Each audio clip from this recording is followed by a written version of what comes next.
This video was made thanks to this awesome request. Thank you for the title suggestion, and happy watching. Hey, what's up everyone?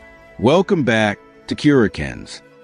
If you're a fan of My Hero Academia, especially awesome fanfiction stories all about Deku, you're definitely in the right place.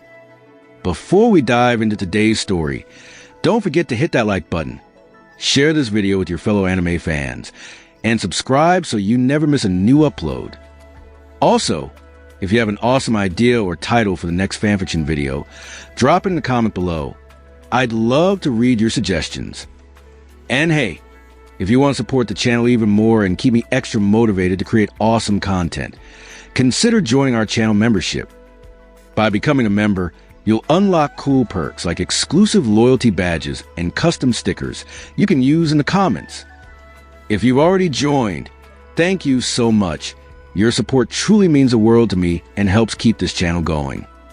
Alright, let's get right into the story.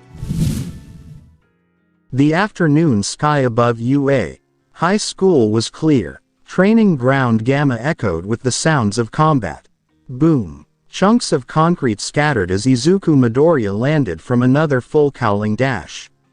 He quickly steadied himself and opened his notebook. So if I increase my acceleration by another 5%. He scribbled another observation before looking toward the damaged training area. Aizawa folded his arms. Enough analysis. You've got another round. Izuku smiled awkwardly. Right. Green lightning briefly flickered around his body. Crack. Before he could move, the air suddenly trembled. Everyone stopped. A strange vibration spread across the training ground. The sky rippled like disturbed water. What? Kirishima looked upward. The blue sky twisted unnaturally. Dark purple cracks streaked across the clouds. None of them resembled a quirk. None of the teachers recognized it. Aizawa narrowed his eyes. Everyone, back away. Too late. A blinding silver light erupted from the center of the distortion. Boom. A circular portal expanded overhead. Wind burst outward in every direction. Trees bent violently. Training equipment rolled across the field. Students struggled to remain standing. Izuku planted one foot against the concrete. What is that? Nobody answered. The portal continued growing. Ancient symbols rotated around its edge. Golden runes flashed across its surface. The pressure became heavier every second. Then, a powerful force shot downward. Whoosh! It wrapped around Izuku before he could react. His eyes widened. My body. He couldn't move. The invisible force lifted him into the air. Midoriya. Ochako reached toward him. Her fingertips missed by inches. The light swallowed him whole. Far away. Night City. Rebecca laughed as she emptied another magazine. Bang! A combat drone exploded. She grinned. Too easy. Another machine rushed toward her. Rebecca pulled out a second pistol. Come on. Before she fired, the street distorted. Neon lights twisted. Vehicles froze in place. The pavement beneath her feet cracked with glowing symbols. Seriously. A pillar of silver light erupted around her. Boom. Rebecca instinctively fired upward. Bang. Bang. The bullets disappeared into the light. She frowned. Oh. You've gotta be kidding me. The world vanished. Elsewhere. The kingdom of Lugunica. Subaru Natsuki sat beneath a tree outside the mansion. He stared at the blue sky. For once, everything's quiet. A gentle breeze passed. Then, the sky suddenly darkened. He blinked. Huh. A massive circle of glowing runes appeared above him. His smile disappeared. Number. No number. Not again. The ground disappeared beneath his feet. He reached toward the tree. His hand grabbed nothing. Silver light engulfed him. Another world. Another battlefield. Krieg stood atop a mountain of corpses. His enormous axe rested on one shoulder. Blood dripped from the blade. His grin streaked from ear to ear. Ha ha ha. More. I need more. A frightened soldier backed away. You monster. Krieg tilted his head. Monster. A calm voice echoed inside his mind. Ignore him. He's terrified. Krieg laughed louder. Ha ha ha. Exactly. He raised the axe. Before it could fall, the battlefield shook. Boom. The clouds spiraled overhead. A gigantic portal opened above the carnage. Krieg looked up. Huh. Silver chains of light shot downward. They wrapped around his arms. Then his legs. Ha ha ha. You think ropes can stop Krieg? He pulled with all his strength. The glowing chains didn't move.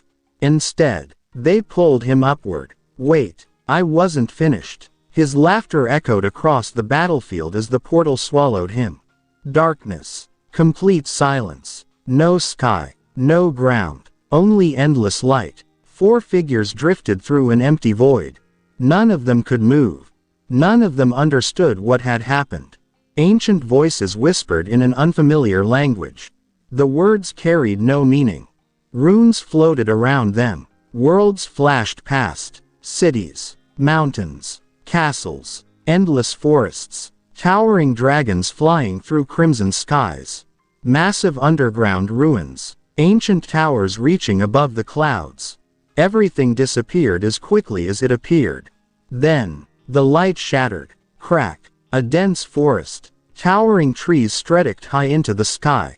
Their branches blocked most of the sunlight. Strange glowing mushrooms covered the forest floor. Birds unlike anything from Earth flew overhead. The air smelled fresh, wild, ancient. Boom. Someone crashed through several branches before hitting the ground. Ow. Izuku slowly pushed himself upright. Leaves covered his costume. He looked around. This isn't UA. Another impact echoed nearby. Boom. Rebecca rolled across the forest floor before stopping against a tree. She immediately aimed both pistols. Who's there? Her bright red eyes scanned every direction. She froze when she saw Izuku. Who the hell are you? Izuku instinctively raised both hands. Wait. I'm not your enemy. Before either of them could continue. Boom. Another body landed face first in a bush.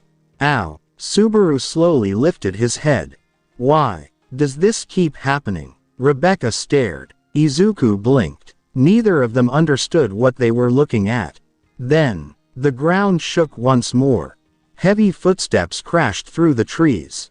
Boom, boom, boom. Birds scattered into the sky. A massive figure burst through several thick trunks. Wood splintered apart. Krieg landed in the clearing with his axe resting across his shoulder. Ha ha ha. Where am I now? Silence followed. 4 strangers. 4 different worlds. None recognized the others. Rebecca kept both pistols raised. Izuku stepped into a cautious stance. Subaru slowly backed away. Krieg looked at each of them before grinning. You don't look normal. Rebecca rolled her eyes. Look who's talking. Before anyone could respond, a deep roar echoed through the forest. The sound was unlike any animal any of them had ever heard. Every bird suddenly flew away. The forest became completely silent. Izuku turned toward the trees. Did anyone else hear that? Another roar answered. Closer this time. The branches ahead began shaking. Something enormous was moving toward them. And none of them had any idea that they had just arrived in the Forgotten Realms. The forest fell silent. No birds. No insects. Even the wind stopped moving through the ancient trees. Izuku slowly lowered his center of gravity. His eyes remained fixed on the shaking bushes ahead. Rebecca tightened her grip on both pistols. Something's coming. Subaru swallowed nervously. I don't like this. Krieg grinned. Ha ha ha. I do. He rested his massive axe across one shoulder. Maybe it's delicious. Rebecca looked at him. Did you just say delicious? Krieg nodded enthusiastically. Everything becomes food eventually. A calm voice echoed inside his mind. Please don't eat whatever comes out. Krieg ignored it. Boom. Another heavy step. The ground vibrated beneath their feet. A tree bent sideways. Another snapped completely. Crack. Something enormous forced its way through the forest. Leaves scattered into the air. Broken branches rained onto the clearing. Then, it appeared, standing nearly 3 meters tall. The creature had the massive body of a bear. Dark brown fur covered powerful muscles. Its head belonged to a giant owl. Amber eyes stared directly at the 4 strangers. Its hooked beak clicked slowly. The beast sniffed the air. Subaru blinked. That's not normal. Izuku had never seen anything like it. Bear body, owl head, large claws, unknown species. His hand instinctively reached for his notebook. Then he stopped. Later, Rebecca frowned. What kind of mutant is that? The creature let out a deafening roar. R-A-A-A-A-H. The sound echoed throughout the forest. Krieg's eyes sparkled. Ha ha ha. Chicken. He pointed directly at it. Big feathered chicken. Rebecca stared at him. That's the part you noticed. Without warning, the monster charged. Boom. Its enormous paws shattered the ground. The distance disappeared almost instantly. Izuku reacted first. Everyone move. Green lightning flashed across his body. Crack. He dashed forward. Rebecca jumped sideways. Bang. Bang. Both pistols fired. The bullets struck the creature's shoulder. Tiny sparks flew. The monster barely slowed. Seriously. Subaru dove behind a fallen tree. Why are bullets not working? Krieg laughed louder. Ha ha ha. My turn. He rushed forward. Each step cracked the earth beneath him. Boom. Boom. Boom. Izuku's eyes widened. Wait. Don't charge it head on. Too late. Krieg swung his gigantic axe. Whoosh. The blade sliced toward the creature's neck. The monster raised one massive claw. Clang. Steel and claw collided. Shockwaves rippled across the clearing. Krieg slid backwards several meters. Strong. His grin became even wider. I like you. The owlbear roared again. It lunged. Its claw swept toward Krieg's chest. Krieg didn't dodge. Boom. The impact launched him through 2 trees. Wood exploded into splinters. Crack. Crack. Subaru's face turned pale. He's dead. A second later. Ha ha ha. Krieg climbed out of the broken trees. Covered in dirt. Completely unharmed. Again. Rebecca blinked. What is wrong with him? The calm voice inside Krieg's head sighed. Several things. The owlbear turned away from Krieg. Its eyes locked onto Subaru. The weakest target. Subaru noticed immediately. Why me? The monster sprinted toward him. Boom. Boom. Subaru scrambled backwards. I didn't even do anything. Izuku disappeared. Crack. Green lightning burst around him. He intercepted the charging beast just before it reached Subaru. Delaware smash. Boom. His punch struck the owlbear's shoulder. The impact forced the creature sideways. It crashed through several bushes. Subaru stared in disbelief. He punched it. He actually punched it. Izuku shook his aching arm. Its body is tougher than expected. The owlbear quickly stood again. It looked angry now. Rebecca immediately seized the opportunity. Bang. Bang. Bang. She fired continuously. This time, she deliberately aimed for its face. One bullet struck near its left eye. The creature flinched. There. Rebecca shouted. I can hurt it if I hit the soft spots. Izuku nodded. Keep aiming there. The owlbear roared furiously. Instead of attacking Rebecca, it charged Izuku. Izuku remained calm. He waited. 5 meters. 3. 1. He sidestepped. Crack. The creature rushed past him. Its momentum carried it directly toward Krieg. Ha ha ha. I caught lunch. Krieg wrapped both arms around the owlbear's neck. The monster thrashed wildly. Both rolled across the forest floor. Boom. Trees snapped apart around them. Rebecca stared. He's wrestling it. Subaru corrected her. Number. The monster's wrestling him. Neither seemed to be winning. Krieg laughed non-stop. Ha ha ha. Fight harder. The owlbear bit into Krieg's shoulder. Crunch. Subaru winced. Oh, that's bad. Krieg looked at the bite. Then looked back at the creature. My turn. He slammed his forehead directly into the owlbear's beak. Boom. The beast staggered backwards. Izuku immediately moved. Now, Rebecca fired. Bang. A bullet struck the owlbear's right eye. The monster roared in pain. Green lightning surged around Izuku once more. Crack. He sprinted beneath the creature. Twisting his hips, he unleashed another strike. Detroit smash. Boom. The punch connected beneath the owlbear's jaw. The enormous beast lifted completely off the ground. Before it could recover, Krieg swung his axe. Whoosh. The massive blade struck the creature's side. Boom. The owlbear crashed through a cluster of ancient trees before finally collapsing. Silence returned. Leaves slowly drifted to the forest floor. Nobody moved. Rebecca cautiously lowered one pistol. Is it dead? The owlbear remained motionless. Subaru slowly stood. I think we survived. Krieg walked toward the fallen monster. His grin returned. I told you. He patted its side. Big chicken. Rebecca sighed. It's not a chicken. Krieg looked confused. Really? Then he reached for one of its feathers. So, can we cook it? Subaru covered his face. We're doomed. Izuku knelt beside the massive creature. He carefully examined its claws, feathers, and beak before opening his notebook. Unknown creature. Features. Body similar to a bear. Head resembles a giant owl. Extremely high physical strength. Thick hide resistant to standard bullets. Eyes appear to be vulnerable. Displays territorial behavior. He paused. I wish I knew what this species was called. A calm, elderly voice suddenly echoed from deeper within the forest. That would be an owlbear. The four strangers immediately turned toward the trees. Someone else had been watching the entire battle. The forest remained quiet. The enormous owlbear lay motionless between several shattered trees. Leaves slowly drifted toward the ground.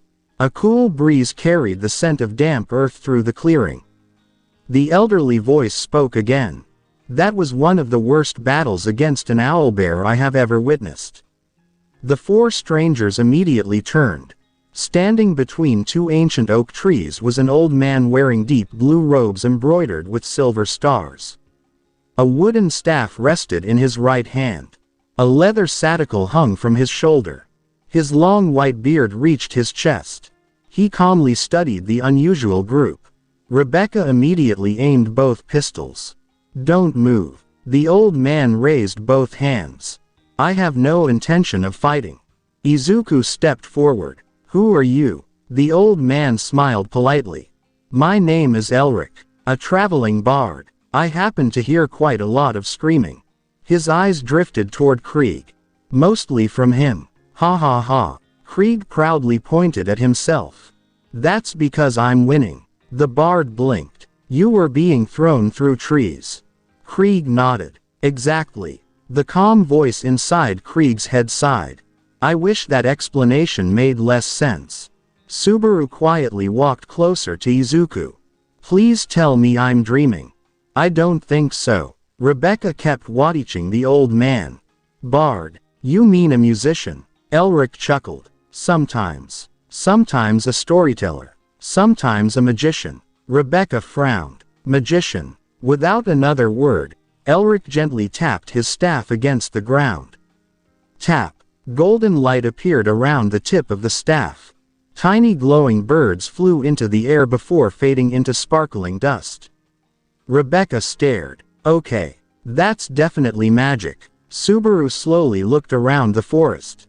The glowing mushrooms. The strange trees. The impossible creature they had just fought.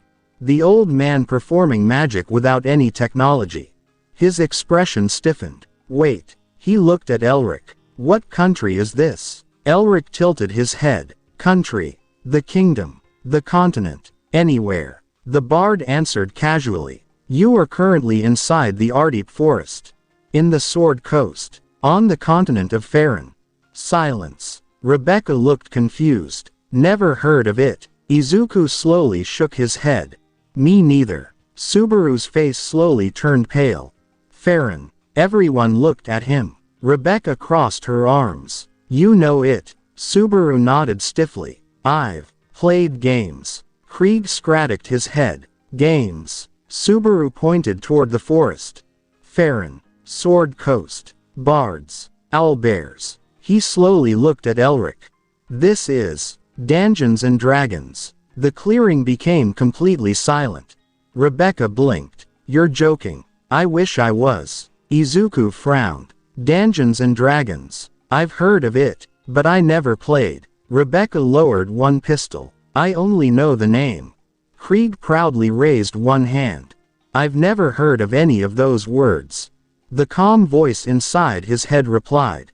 That isn't surprising. Elric looked between them. You truly are foreigners. Subaru laughed nervously. You could say that. The bard became more serious. Then your clothing, your weapons, and your accents. They make sense now. Izuku stepped forward. Can you help us? We don't know how we got here. Elric slowly nodded. I can guide you to the nearest settlement. But, he glanced toward the dead owlbear. The forest is becoming more dangerous every year. You shouldn't travel alone. Rebecca holstered one pistol. I wasn't planning to. She looked toward the others. Unfortunately, Krieg walked toward the owlbear again. So, can I eat this now? No. Three voices answered simultaneously. Krieg looked disappointed. You're all selfish. The calm voice inside his mind muttered.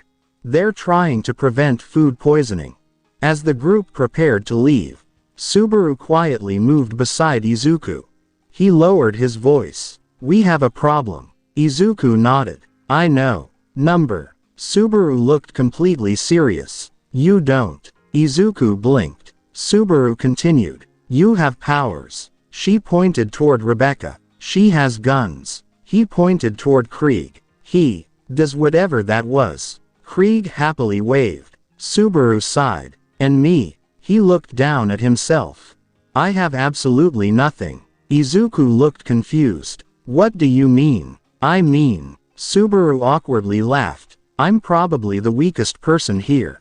Rebecca nodded immediately. Yeah, thanks. She shrugged. Just being honest. Krieg looked Subaru up and down. You don't even have an axe. Number. No armor. Number. No muscles. Number. Krieg frowned. What exactly do you do? Subaru opened his mouth. Then closed it again. Rebecca smirked. Good question. Subaru rubbed his forehead. I can talk. Krieg nodded. So your food support. I don't even know what that means. Elric suddenly chuckled. I believe I do. Everyone looked at him. The bard smiled. Every adventuring party needs someone who keeps everyone from killing each other. Rebecca immediately pointed at Krieg.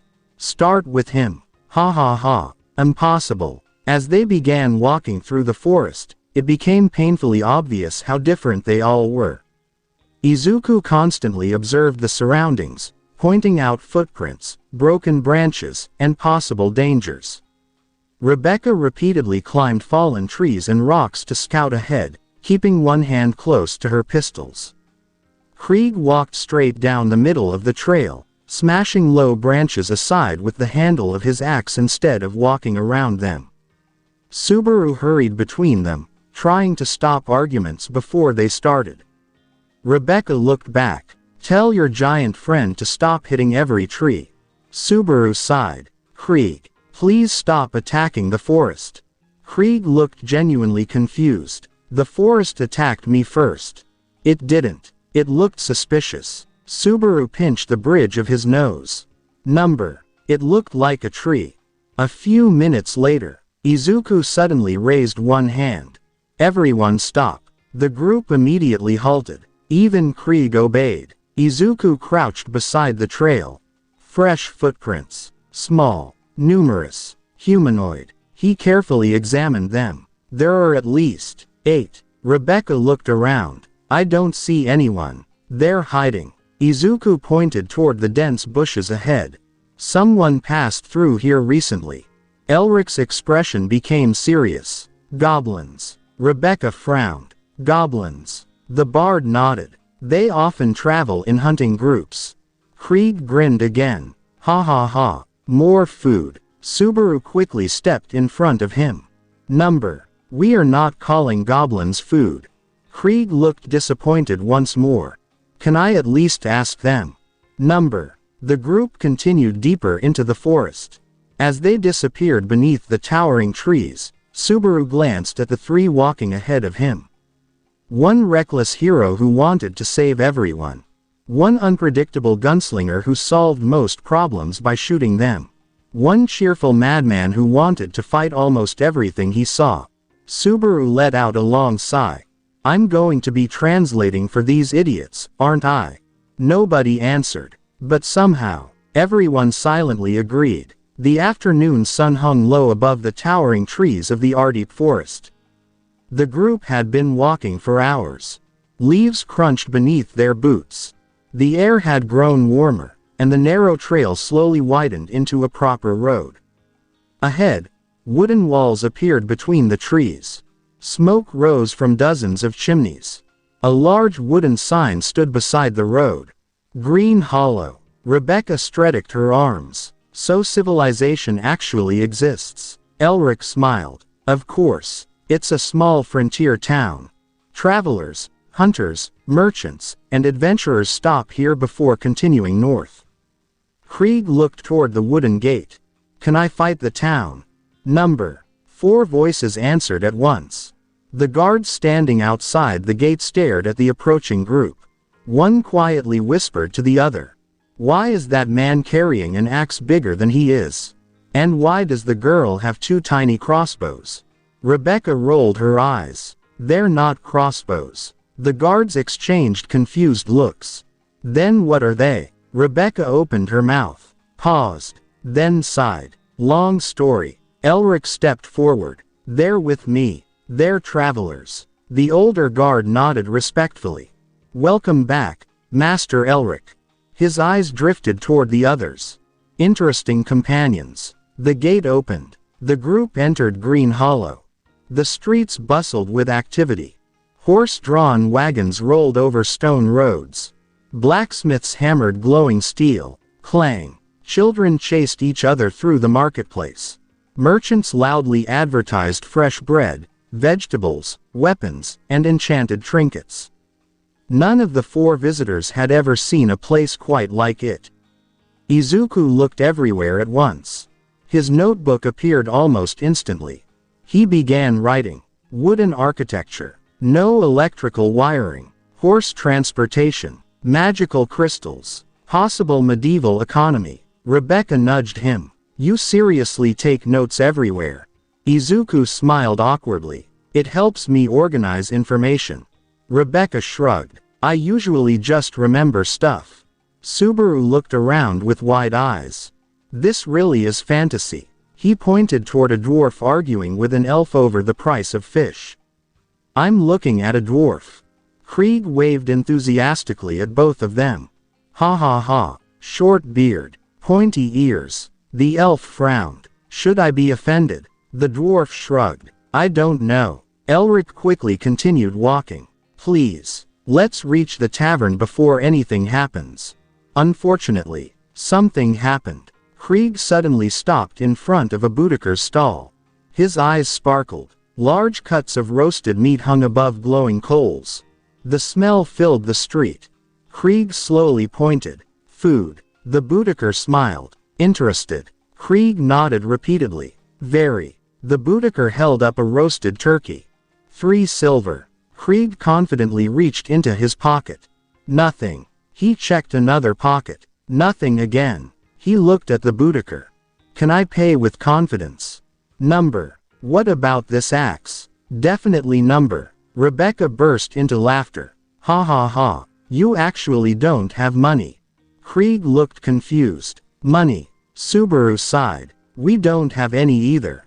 Rebecca immediately stopped laughing. Oh. Izuku awkwardly smiled. I forgot about that. Elric rubbed his forehead. I'll pay. A few minutes later, the group entered the largest building in town. A wooden sign swung above the entrance. The Sleeping Griffin Tavern. The smell of roasted meat and fresh bread filled the room. Travelers laughed around large tables. Mercenaries played cards. A bard performed in one corner. A waitress carried several mugs through the crowded room. Rebecca looked impressed. Now this feels like fantasy. They found an empty table. Everyone sat down, except Krieg. He immediately walked toward the enormous fireplace. Warm. The tavern owner called out. Sit down before you break something. Ha ha ha, I'll try. Several customers quietly observed the unusual newcomers. Their clothing looked strange. Their weapons looked stranger. Their conversations made even less sense. A large mercenary stood from another table. He slowly approached Rebecca. You carrying those little things for decoration? He pointed toward her pistols. Rebecca smiled. You wanna find out? Subaru immediately stood. Please don't. The mercenary laughed. No offense. I've just never seen weapons like those. They're guns. What's a gun? Rebecca blinked. Right. Wrong world. Meanwhile, at another table, Krieg had become fascinated by an enormous decorative battle axe mounted on the tavern wall. He pointed toward it. Nice axe. The owner looked up. Don't. Krieg carefully lifted it off the wall. Heavy. The owner's face paled. Put it back. Krieg casually swung it once. Whoosh. The massive blade clipped a wooden chandelier. Crack. Everyone looked upward. The chandelier tilted. Tilted again. Then, crash. It smashed directly onto an empty table. Wood exploded across the room. Silence. Krieg slowly looked at the broken chandelier. Oops. The tavern owner pointed directly at him. Out. A drunk mercenary suddenly stood. You broke my drink. I didn't. Krieg pointed toward the chandelier.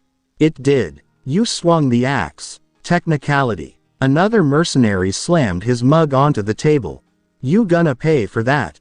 Krieg looked genuinely confused. We're talking about money again. Rebecca buried her face in both hands. Oh no. The first mercenary grabbed Krieg's shoulder. I asked you a question. Krieg slowly turned. You touched me. Subaru immediately stepped between them. Everyone calmed down. The mercenary shoved Subaru backward. Stay out of it. Izuku caught Subaru before he fell. You okay? Physically. Rebecca sighed. Well, she cracked her knuckles. I guess we're doing this.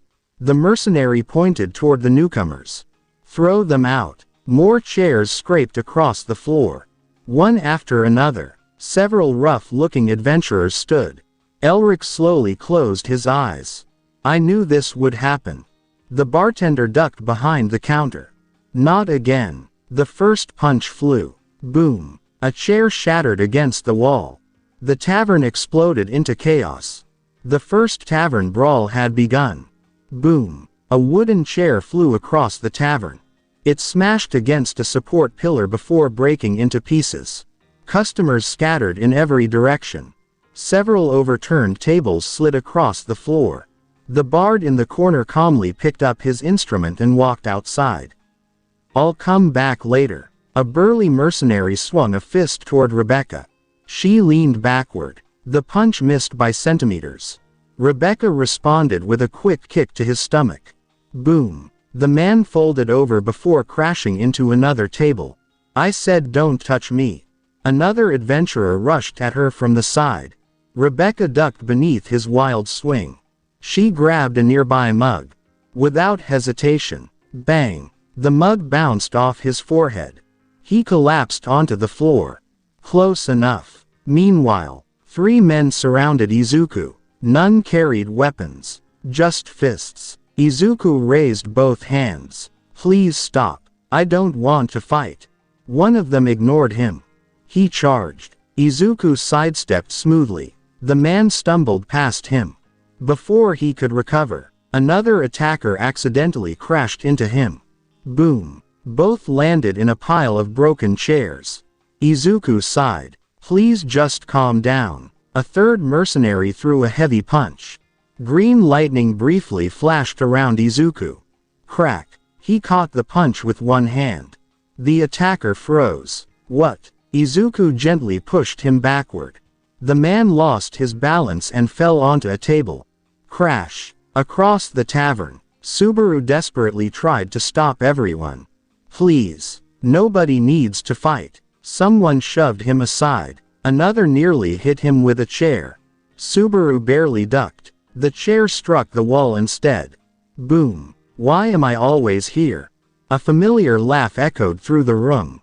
Ha ha ha. Krieg. He stood in the middle of the tavern, surrounded by 6 adventurers. One pointed a sword at him. You've caused enough trouble. Krieg looked at the sword. Nice knife. It's a sword. Looks small. The swordsman roared and attacked. His blade swung toward Krieg's shoulder. Clang. The steel struck Krieg's armor. It bounced away. The swordsman stared. Impossible. Krieg blinked. My turn. Without drawing his axe, he simply picked up the nearest table. The room became silent. Rebecca slowly looked over. He's not actually. He was. Ha ha ha. Krieg lifted the massive wooden table above his head. You wanted furniture. Boom. He slammed it onto the floor. The impact shook the entire tavern. Dust filled the air. Several customers lost their footing. Even bottles behind the counter rattled violently. The tavern owner screamed, "My floor." The calm voice inside Krieg's head spoke again. Perhaps less enthusiasm. Krieg smiled. Number. Outside. Several town guards heard the noise. One sighed. Sleeping Griffin again. Another adjusted his helmet. Let's go. Back inside. The fight was ending. Most of the adventurers had already backed away. Not because they were injured. Because they had realized the strange newcomers were far stronger than expected. Izuku looked around. Broken chairs. Broken tables. Broken mugs. A cracked fireplace. One missing chandelier. Krieg standing proudly in the middle of the destruction. Rebecca brushing dust from her jacket. Subaru sitting on the floor. He covered his face with both hands. We were here for less than 10 minutes. The front door burst open. Boom. 6 town guards entered with spears raised. No one moved. Everyone froze. The captain looked around the destroyed tavern. He slowly turned toward the owner. Who started it? The owner pointed without hesitation. The new ones. Rebecca immediately pointed at Krieg. Him. Krieg looked offended. I only broke. He counted on his fingers. Some things. Subaru quietly added. Most things. The captain rubbed his forehead. I've never seen this much damage from one argument. Elric stepped forward. They're outsiders. They're unfamiliar with local customs. The captain stared at the 4 strangers. Their clothes. Their weapons. Their expressions. Nothing matched anyone he had ever seen. Outsiders. Elric nodded. They have nowhere to stay. No local currency. No legal identity. The captain sighed. Wonderful. Several minutes later, the group followed the guards across town. Krieg looked around curiously. So, are we being executed? Number. Subaru answered. Probably. Rebecca raised an eyebrow. Probably. I've stopped making promises. Eventually. They stopped before a large stone building. 2 crossed swords decorated the entrance. A polished wooden sign hung above the doorway. Green Hollow Adventurers Guild. Dozens of armed men and women entered and exited the building. Quest boards covered one wall near the entrance. People carried monster parts, treasure chests, and maps. Izuku looked around with interest. So this is. Elric smiled. The Adventurers Guild. Inside, the hall buzzed with conversation. Guild staff sorted paperwork behind long wooden counters. Groups discussed quests around circular tables. Weapons and armor lined display racks near the walls. A large notice board displayed dozens of requests. Behind the reception desk stood a woman with short brown hair tied into a neat ponytail. She wore practical leather armor beneath a dark green cloak. She looked up as Elric approached. Master Elric. She smiled politely. What brings you here today? Elric gestured toward the four newcomers. I have a special request. She looked at them. Very special, judging by appearances. Rebecca waved casually. Hi. Krieg waved both hands. Ha ha ha. The receptionist slowly blinked. Right. Elric explained everything. Finding them in the forest. The owlbear attack. Their lack of identification. Their unfamiliarity with Faerûn. He deliberately left out the part about other worlds. The receptionist listened quietly. When he finished, she leaned back in her chair. So, no names in our records. No citizenship. No sponsors. No guild history. No residence. Subaru nodded. That's about right. She looked toward Elric. What exactly are you asking? I want them registered. Silence. The receptionist stared at him. As adventurers. Yes. She looked back at the four strangers. One young hero who tried to avoid hurting people. One girl carrying weapons unlike anything she had ever seen. One nervous young man who looked completely ordinary. And one giant laughing warrior who had apparently destroyed half a tavern without even drawing his axe. She let out a long sigh. I've approved stranger requests. She reached beneath the counter and placed 4 blank forms onto the desk.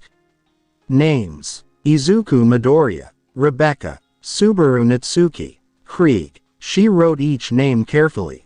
Then she looked up. Very well. She stamped the documents. Tap. From this moment onward, you are officially registered as an E-rank adventuring party. Rebecca smiled. So we're adventurers now. Izuku nodded. I guess we are. Subaru laughed weakly. That happened fast. Krieg grinned from ear to ear. Ha ha ha. So, when do we fight another giant chicken? The receptionist looked confused. Giant chicken. Elric quietly answered. Owlbear. Ah. She made another note beneath their registration. Party warning. Likely to cause property damage. She looked up one final time. I have a feeling. Green Hollow won't forget your party anytime soon. None of them realized those words would prove true much sooner than anyone expected. Morning sunlight shone through the tall windows of the Green Hollow Adventurers Guild. The guild hall was already crowded.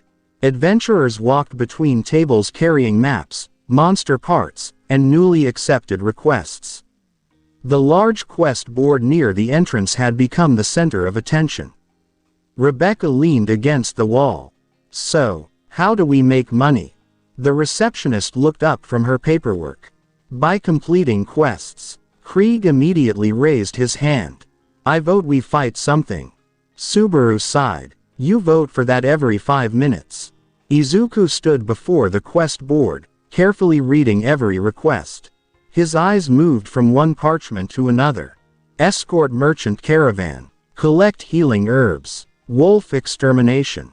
Goblin scouts. Missing hunter. Ancient ruins investigation. He quietly took out his notebook.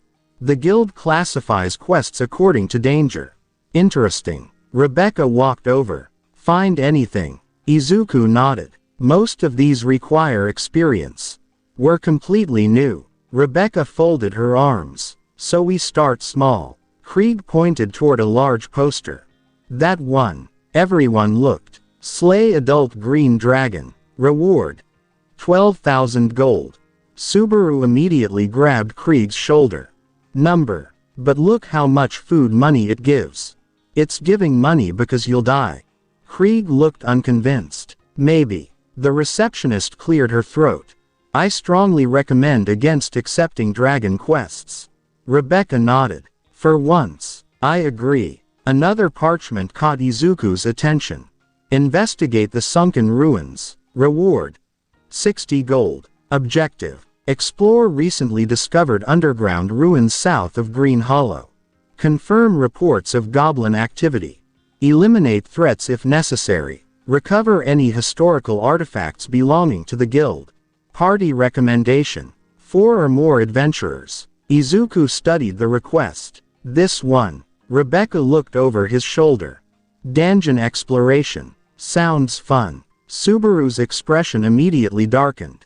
Dungeon. Krieg smiled. Ha ha ha.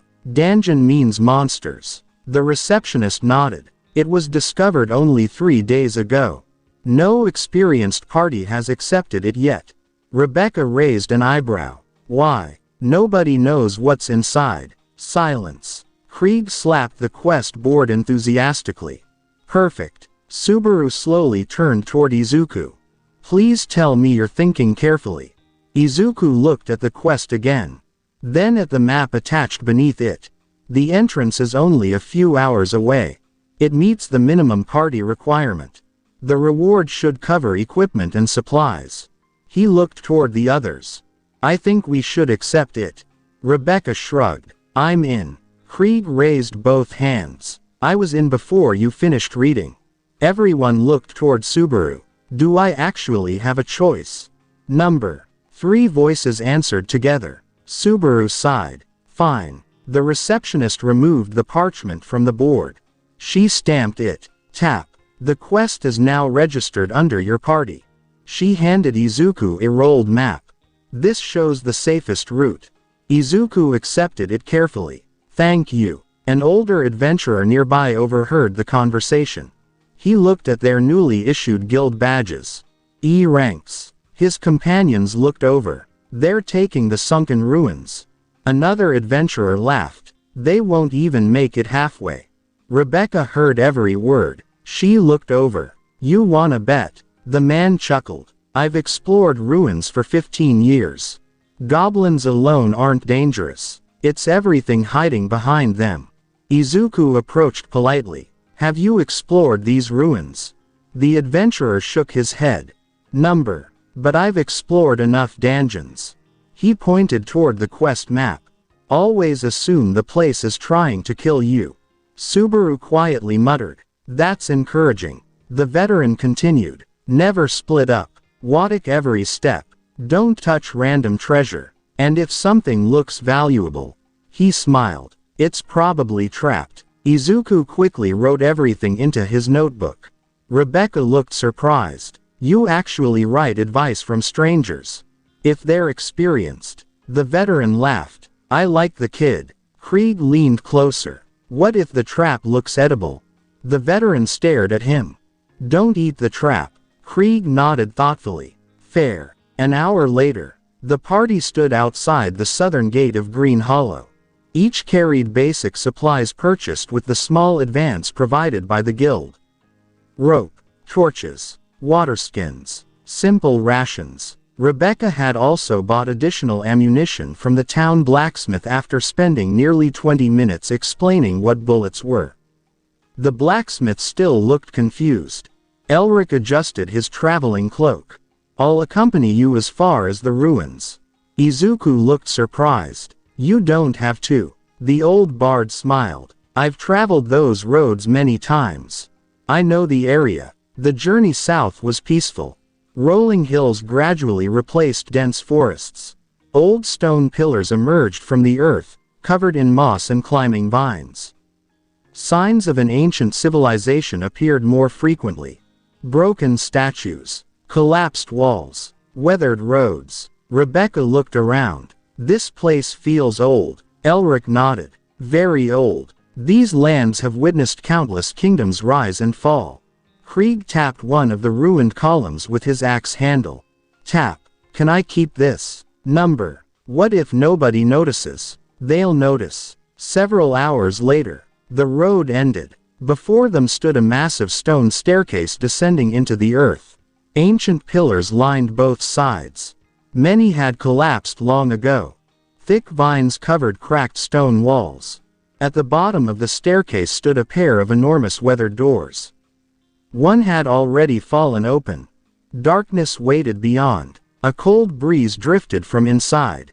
Rebecca whistled. Now that's a dungeon. Subaru stared into the darkness. Something about it made him uncomfortable. I have a bad feeling. Izuku unfolded the guild map.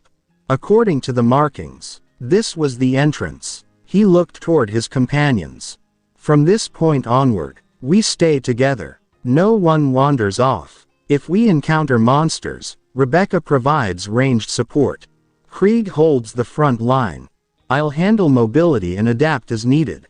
He turned toward Subaru. You stay in the safest position. Subaru blinked. You already assigned everyone a role. Izuku smiled awkwardly. It seemed efficient. Rebecca grinned. Works for me. Krieg rested his axe across one shoulder. Ha ha ha. I like having a leader.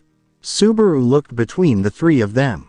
One calm strategist. One fearless gunslinger. One unstoppable berserker. He took a deep breath. Let's hope this goes well. Without another word, the four newly registered adventurers descended the ancient staircase.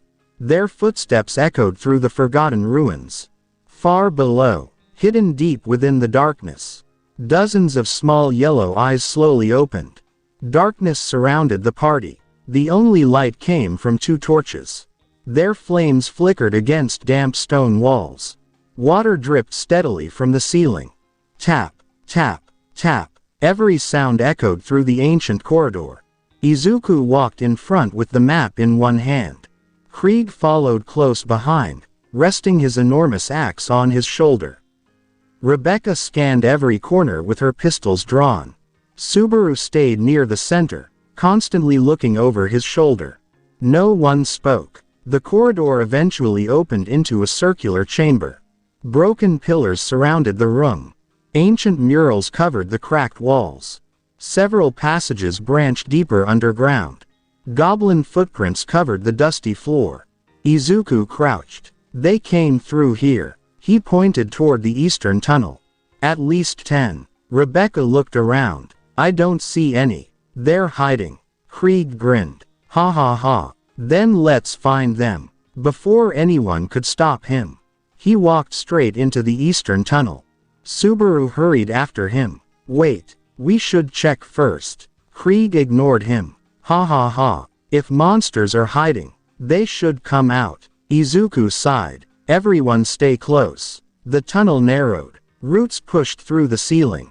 Ancient bricks had collapsed across the floor. Rebecca suddenly stopped. Hear that? Everyone listened. Tiny footsteps. Several of them. Moving quickly. The next second, arrows burst from small holes in the walls. Whoosh, whoosh, whoosh. Down. Izuku shouted. Green lightning flashed. Crack. He pushed Subaru to the ground. Rebecca rolled behind a fallen pillar. Krieg barely reacted. The arrows bounced harmlessly off his armor. Clang, clang. Small green creatures climbed onto the surrounding rocks. Goblins. More than 20. Each carried crude bows and rusted swords. One shouted in a strange language. Immediately, the arrows continued. Whoosh, whoosh, whoosh. Rebecca leaned around the pillar. Bang. A goblin fell backwards. Another climbed onto the wall. Bang. It dropped instantly. Keep shooting. Izuku called. Krieg laughed. My turn. He charged. Boom. The goblins scattered. Several jumped away before his axe crashed into the stone floor. Boom. Rock exploded. Dust filled the tunnel. Izuku rushed after him. Don't separate. Too late. The dust completely blocked everyone's vision. Rebecca coughed. I can't see anything. Subaru looked around nervously. Krieg. His answer came from somewhere ahead. Ha ha ha. Come back. I'm not finished. Then, silence. Izuku frowned. That's strange. A loud click echoed beneath his feet. Click. His eyes widened. Trap. The stone floor suddenly collapsed. Crack. Izuku. Rebecca shouted. The ground disappeared beneath them. All four fell. Boom. They landed in a deep underground chamber. Dust filled the air. Subaru groaned. My back. Rebecca stood first. Everyone okay? Izuku nodded. I think so. Krieg laughed. That was fun. Before anyone relaxed, a deep humming sound echoed through the chamber. Rebecca slowly looked upward. What is that? Hovering above the center of the room, a gigantic floating sphere drifted out of the darkness. Its purple skin looked rough like stone. One enormous eye stared directly at them. Smaller eyes covered long stalks extending from its body. Each stalk slowly turned toward the party. Subaru's blood froze. No. Izuku stared. What is it? Subaru stepped backwards. His face had turned completely white. Beholder. Rebecca blinked. A what? The worst thing we could possibly meet. The massive eye focused on them. The creature opened its mouth. Rows of jagged teeth became visible. A ray of green light burst from one eye stalk. Whoosh. It struck the stone beside Rebecca. Boom. The rock instantly crumbled into dust. Rebecca's eyes widened. That would have killed me. Another eye stalk glowed. A brilliant blue ray shot toward Krieg. Whoosh. Krieg raised his axe. The beam struck him directly. For a brief second, nothing happened. Then, ice spread across his armor. Crack. Within moments, his entire body became trapped inside solid ice. Krieg couldn't move. Izuku dashed forward. Krieg. Another ray flashed. A crimson beam struck Izuku's shoulder. Boom. The explosion launched him across the chamber. He slammed into a broken pillar. Rebecca fired repeatedly. Bang. Bang. Bang. The bullet struck the beholder's thick hide. None pierced it. It isn't working. Several eye stalks turned toward her. 3 rays fired together. Whoosh. Whoosh. Whoosh. Rebecca tried to dodge. The first barely missed. The second struck the floor. The third hit her directly. Everything around her slowed. Her body froze. She remained standing, unable to move a single muscle. Move. Nothing happened. Subaru stared in horror. No. The beholder slowly floated closer. Its enormous central eye never blinked. Izuku forced himself back onto his feet. Green lightning exploded around him. Crack. He launched himself into the air. Detroit smash. Boom. His punch connected with the beholder's side. The monster drifted backwards several meters. A visible crack appeared across its thick hide. It can be hurt. For the first time, the beholder became angry. Every eye stalk pointed toward Izuku. Subaru screamed. Run. Too late. 9 different rays erupted simultaneously. The chamber disappeared beneath blinding light. Boom. Boom. Boom. Stone shattered. Ancient pillars collapsed. The ceiling rained debris. The explosion finally faded. Dust filled the room. Silence returned. Subaru slowly opened his eyes. He looked around. Rebecca lay motionless beneath broken stone. Krieg remained trapped inside frozen ice, now buried under rubble. Izuku had collapsed against the far wall. His costume was torn. No movement. No breathing. Subaru's hands trembled. No. The beholder slowly floated toward him. Its enormous eye stared directly into his own. Subaru stepped backwards. There was nowhere left to run. I don't want. One final ray flashed. Whoosh. Everything turned white. Silence. Dot. Dot dot. Subaru suddenly gasped. He stumbled forward. Fresh air filled his lungs. Birds chirped overhead. Sunlight warmed his face. He blinked repeatedly. What? He looked around. Stone stairs. Ancient ruins. The dungeon entrance. Rebecca stood nearby checking her pistols. Krieg stretched his arms. Ha. Dungeon. Izuku unfolded the guild map. Everyone ready. Subaru's breathing became uneven. His pupils shook. He slowly looked at each of them. Alive. Completely unharmed. No injuries. No collapsed chamber. No beholder. No dead bodies. Rebecca frowned. Subaru. You okay? He stared at her in silence. Then at Izuku. Then at Krieg. His hands began trembling uncontrollably. We're back. No one understood what he meant. Only Subaru knew the truth. The entire party had died. And somehow, only he remembered it. Subaru couldn't breathe. His legs refused to move. The morning sunlight shone exactly as it had only moments ago. The ancient staircase descended into the sunken ruins. Rebecca checked the magazine in one pistol. Click. Krieg rested his axe across his shoulder. Ha ha ha. Danjin. Izuku carefully folded the guild map. Everyone ready. Subaru stared at them. Alive. All of them. No blood. No broken bodies. No beholder. No collapsing chamber. His heart pounded violently. It really happened. I died. Rebecca noticed his expression. Hey, you look awful. Subaru forced a weak smile. Didn't sleep well. Krieg laughed. Sleep after monsters. Number. Subaru answered immediately. We're changing the plan. The other three looked at him. Izuku tilted his head. What do you mean? Subaru pointed toward the entrance. When we go inside, no charging. He looked directly at Krieg. No running ahead. Krieg blinked. Why? Because I said so. Krieg scratched his head. Fair enough. Rebecca folded her arms. Since when are you giving orders? Subaru hesitated. He couldn't tell them. He physically couldn't. His chest tightened just imagining it. He quickly changed his words. Call it intuition. Izuku studied Subaru's face. He noticed the nervous breathing.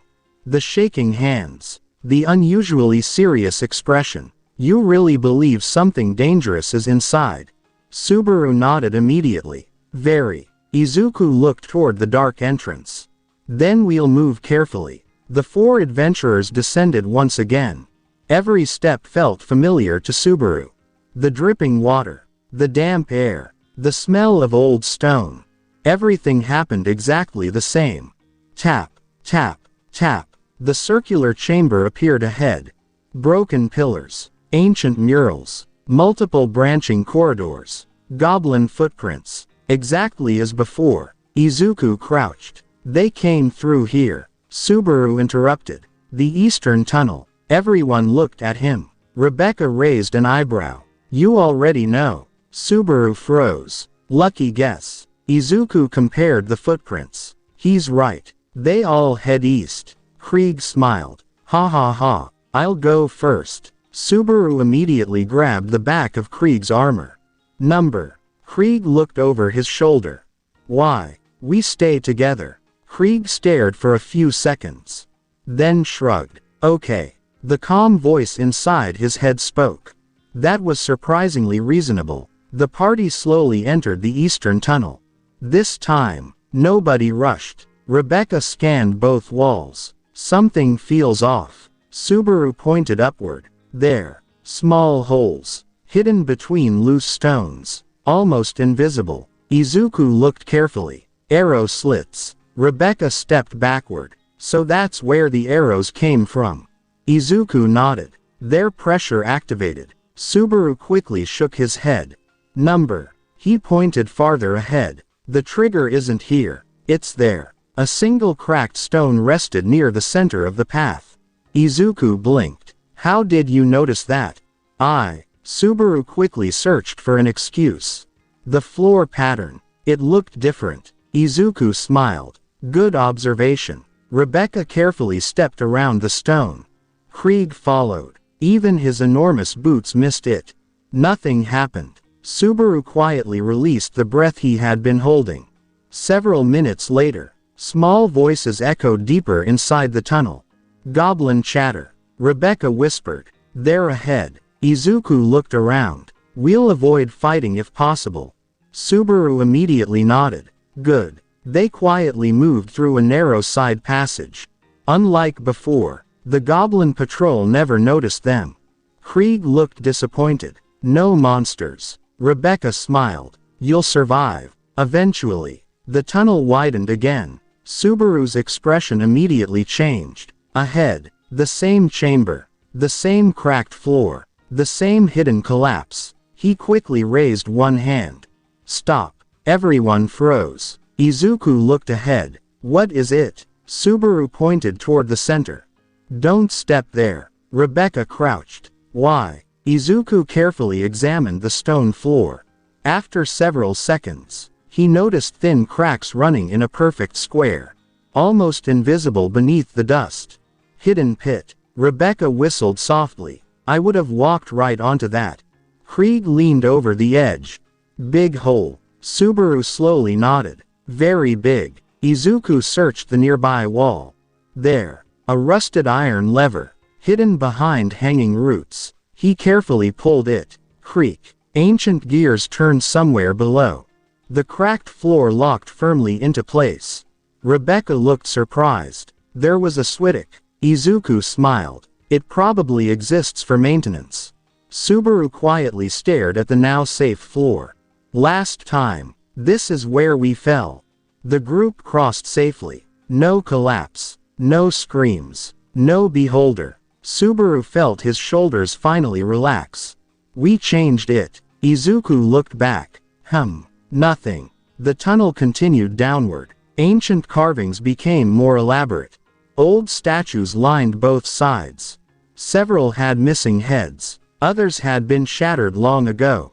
Rebecca inspected one carefully. These ruins were beautiful. Elaborate armor. Elegant robes. Large circular shields. Everything had been crafted with remarkable detail. Izuku wrote another page of notes. Ancient civilization. Advanced stone architecture. Religious symbols. Possible military structures. Krieg poked a broken statue. Can I keep this head? Number. 3 voices answered. Krieg sighed. Nobody lets me collect souvenirs. After another 20 minutes, the corridor opened into a vast underground hall. Unlike every room before, this chamber was untouched. Towering pillars supported an impossibly high ceiling. Ancient blue crystals illuminated the darkness with a soft glow. At the far end stood an enormous stone door covered in glowing runes. Before it lay dozens of goblin bodies. None had visible wounds. They simply lay scattered across the floor. Rebecca slowly lowered her pistols. Something killed all of them. Izuku nodded. And recently, Subaru's heartbeat accelerated once more.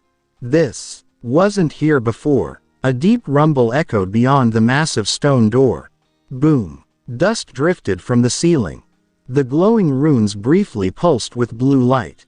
No one spoke. Whatever waited beyond that sealed door. It was something Subaru had never seen before. His knowledge from the previous loop could no longer guide them.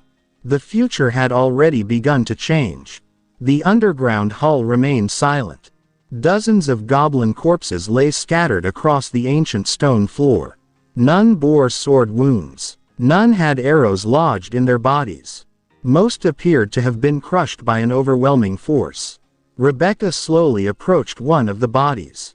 She crouched beside it. No blood. Izuku joined her. The bones are broken. He gently examined the goblin's arm.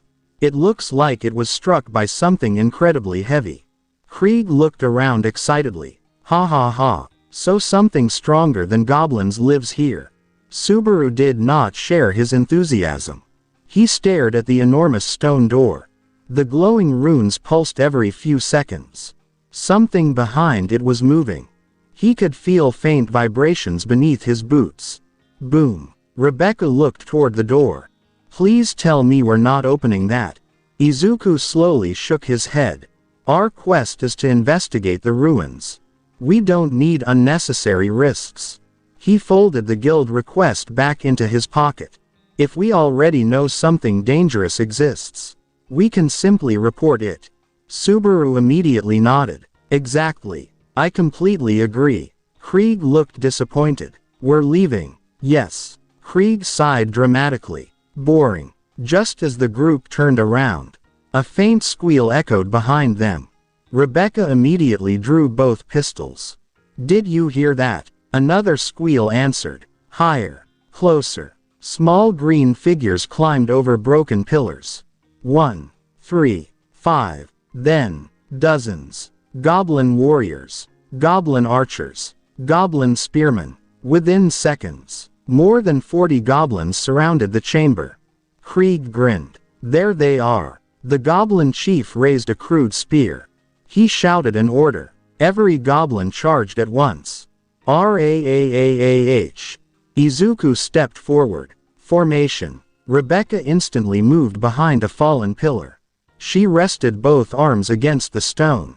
Her breathing slowed. Krieg planted himself in the center of the chamber. His enormous axe rested firmly in both hands. Subaru retreated behind them. Alwatik our rear. The first goblins reached Krieg. 3 swung rusty swords simultaneously. Krieg laughed. Ha ha ha. Clang, clang, clang. The blades bounced harmlessly off his armor. My turn. Whoosh. His axe swept in a massive arc. Boom. 5 goblins flew across the chamber. Several smashed into broken columns. Rebecca opened fire. Bang. A goblin archer collapsed before releasing his arrow. Bang. Another dropped from the top of a ruined wall. Bang. A third spun backwards after the bullet struck its forehead. Rebecca smiled. Much better. Izuku sprinted between goblins. Green lightning flashed. Crack. He avoided one spear. Grabbed another goblin by the arm. Used its momentum. Boom. The goblin crashed into 2 more behind it. Another charged from his left. Izuku jumped. His spinning kick struck its jaw. Boom. The creature rolled across the stone floor. Subaru watched the battlefield carefully. His eyes widened. Rebecca. Left side. Rebecca immediately turned. A goblin had climbed onto the broken wall behind her. It aimed a bow. Bang. Her bullet reached it first. The goblin fell silently. Rebecca glanced back. Nice Katak. Subaru nodded. I saw the movement. Another wave rushed toward Krieg. Nearly 20 goblins. Krieg's laughter echoed through the hall. Ha ha ha. More. Instead of retreating, he charged straight into them. Boom. The floor cracked beneath every step.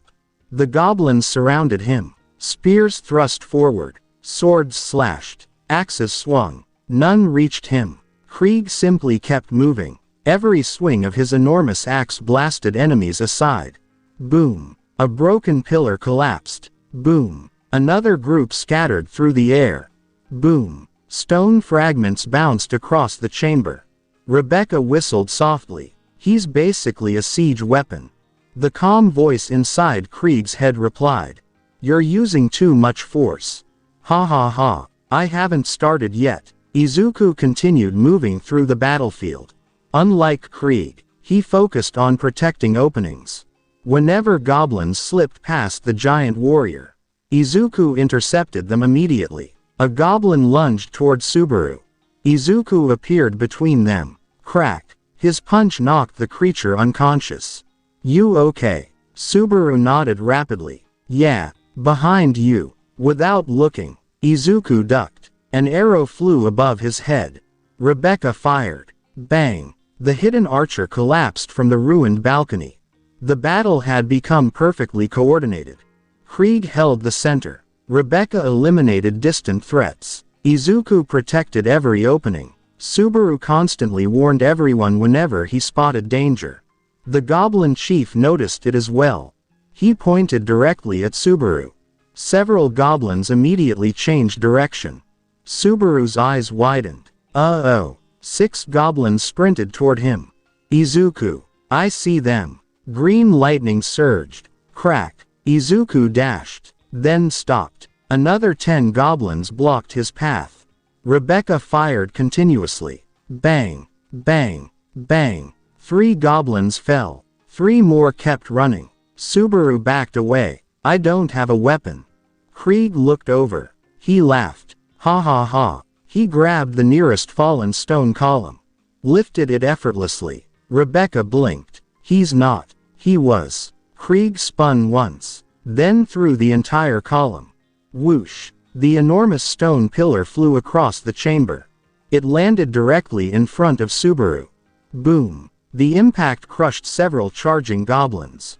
The remaining creatures stumbled backward. Subaru stared. Thanks. Ha ha ha. No problem. The goblin chief shrieked furiously. The surviving goblins hesitated. Their numbers had already been cut in half. Many slowly stepped backward. Izuku noticed immediately. They're losing morale. Rebecca smiled. I've got an idea. She fired one shot. Bang. The bullet struck the goblin chief's spear. The wooden shaft shattered. The chief froze. He stared at the broken weapon. Then, looked at the battlefield. Broken warriors. Collapsed pillars. One unstoppable giant. One hero surrounded by green lightning. One strange girl whose thunderous weapon killed from impossible distances. One frightened young man who somehow kept warning everyone before danger arrived. The goblin chief let out one final squeal. Then turned and ran. Every remaining goblin followed. Within seconds, the chamber became silent once again. Krieg lowered his axe. They're leaving. Rebecca holstered one pistol. I think we scared them. Subaru let out a long breath. Good. Izuku looked across the battlefield. No one was seriously injured. Their teamwork had carried them through. He smiled. Everyone did great. Rebecca grinned. Not bad for a party that met yesterday. Krieg laughed proudly. Ha ha ha. We're getting stronger. Before anyone could relax, a deep rumble echoed beyond the enormous sealed door. Boom. This time, the glowing runes flickered. Tiny cracks spread across the ancient stone. Dust drifted from the ceiling. Subaru slowly looked toward the door. His smile disappeared. I don't think whatever's behind their plans to stay inside much longer. Dust drifted from the ceiling. The enormous stone door continued to tremble. Boom. Tiny cracks spread across the glowing runes carved into its surface. The ancient magic holding the seal together was weakening. No one spoke. Even Krieg stopped smiling. Rebecca slowly reached for one of her pistols. That's getting louder. Subaru nodded. And closer. Izuku stared at the massive door. We've completed the investigation. We've confirmed goblin activity. We've discovered a sealed chamber containing something extremely dangerous. He looked toward the others. We should leave. Krieg frowned. Without fighting it. Yes. Fine. The calm voice inside Krieg's head answered.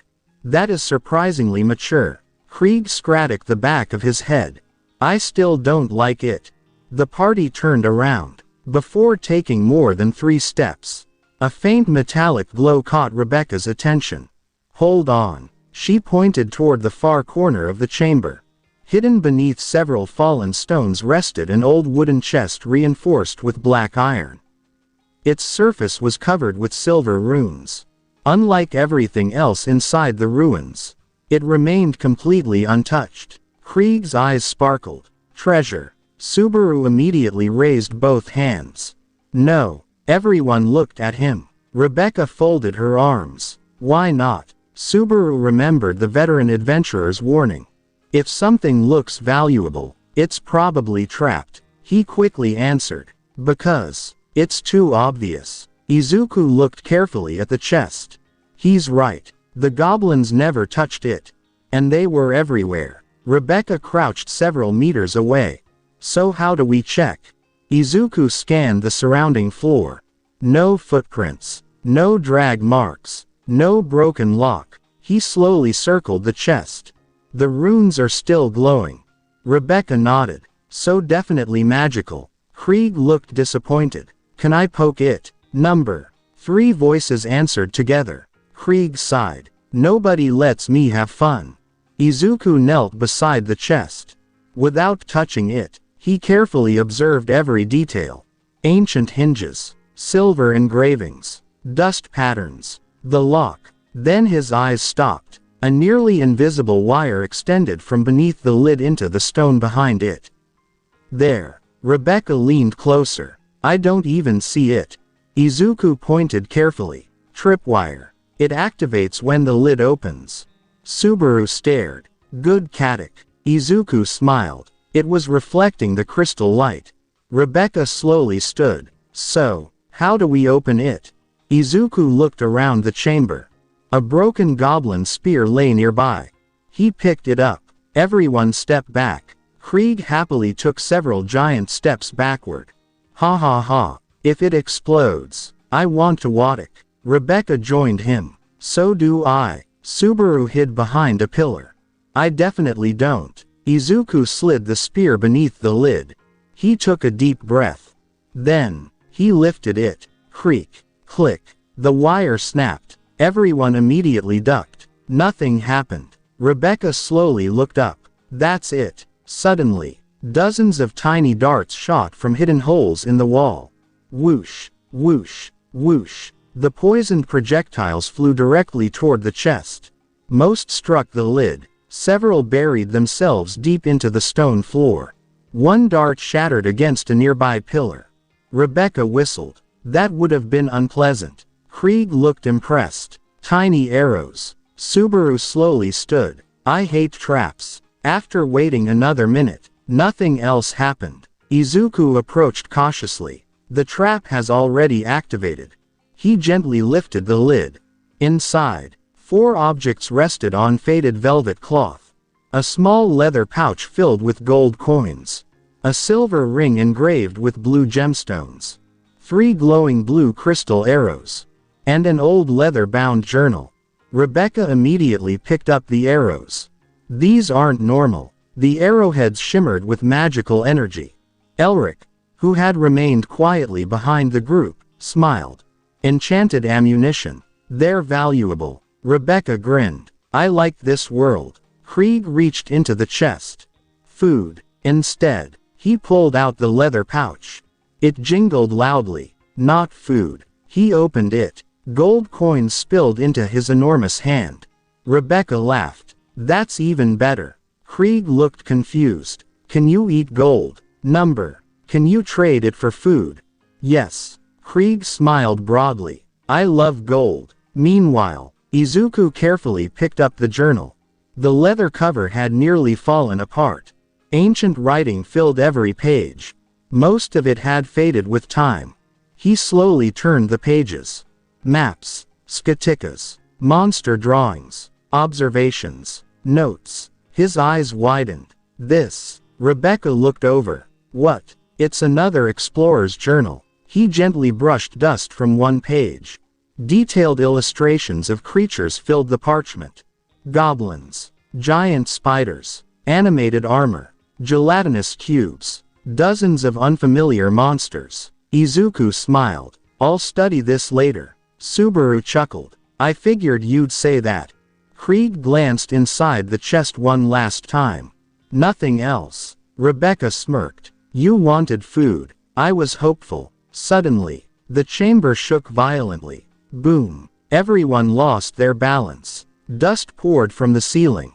The glowing runes covering the giant stone door began breaking apart one after another. Crack, crack, crack. Subaru's face lost all color. We're leaving. Nobody argued. Izuku immediately closed the journal and stored it inside his backpack. Move. The party sprinted toward the exit. Rebecca led the way with both pistols ready. Subaru stayed close behind her. Izuku covered the rear. Krieg ran beside him, laughing despite the collapsing ruins. Ha ha ha. Now this is exciting. Behind them, the ancient stone door finally split down the middle. A deafening roar echoed through the underground complex. Rah! A massive claw forced its way through the widening gap. The entire ruin trembled. Boom! None of the 4 adventurers looked back. Whatever had been sealed inside for centuries. It was finally free, and their first dungeon expedition had just become far more dangerous than a simple goblin hunt. The dungeon shook violently. Boom! Dust poured from the cracked ceiling. Stone fragments crashed onto the ancient floor. Crack, crack. The 4 adventurers sprinted through the tunnel without slowing down. Rebecca led the group. Her pistols remained raised as she checked every corner. Izuku stayed behind everyone, ready to intercept anything chasing them. Krieg laughed while carrying his massive axe over one shoulder. Ha ha ha. This place is finally waking up. Subaru looked back. Keep running. Another tremor raced through the ruins. Boom. A deep growl echoed behind them.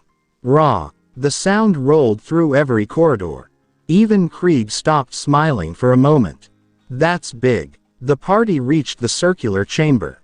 Broken pillars surrounded them. The hidden pit trap remained safely locked. Izuku immediately crossed it. Don't stop. Rebecca leapt over scattered rubble. Subaru followed close behind. Krieg was the last to cross.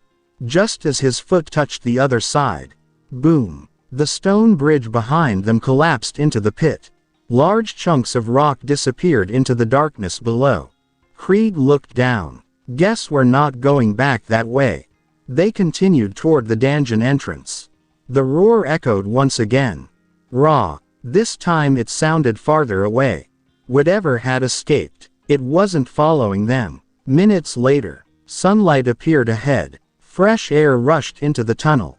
Rebecca smiled. I never thought I'd be so happy to see daylight. The four rushed outside. The ancient staircase trembled beneath their feet. As soon as everyone reached the surface, boom, the entrance partially collapsed. Massive stones sealed the lower half of the staircase. A cloud of dust rose into the air.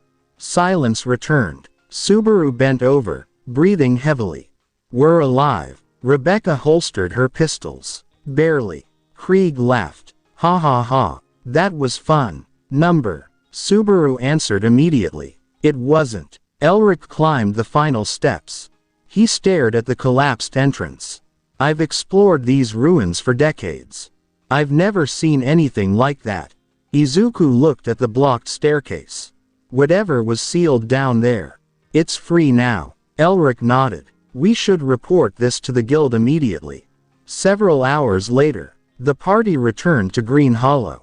The guards noticed the dust covering their clothes. One looked toward the collapsed supplies strapped to Krieg's back. Rough quest. Rebecca laughed. You have no idea. Inside the Adventurers Guild, the receptionist looked up. You returned earlier than expected. Her smile disappeared after seeing their expressions. What happened? Izuku placed the old explorer's journal onto the counter. We completed the investigation. We encountered goblins. We found an ancient sealed chamber. And, he paused. Something escaped. The guild hall became quiet. Nearby adventurers turned toward them. The receptionist frowned. What escaped? Subaru slowly shook his head. We never saw it. We only heard it. An older adventurer nearby crossed his arms. That's not good. Elric stepped forward. The ruins should be sealed until experienced parties investigate. The receptionist immediately nodded. I'll notify the guild master. She quickly wrote several notes before ringing a small brass bell. Ding. A guild employee hurried upstairs. While waiting, Rebecca counted the gold from the treasure chest. Not bad. Krieg looked at the coins. Can I buy meat now?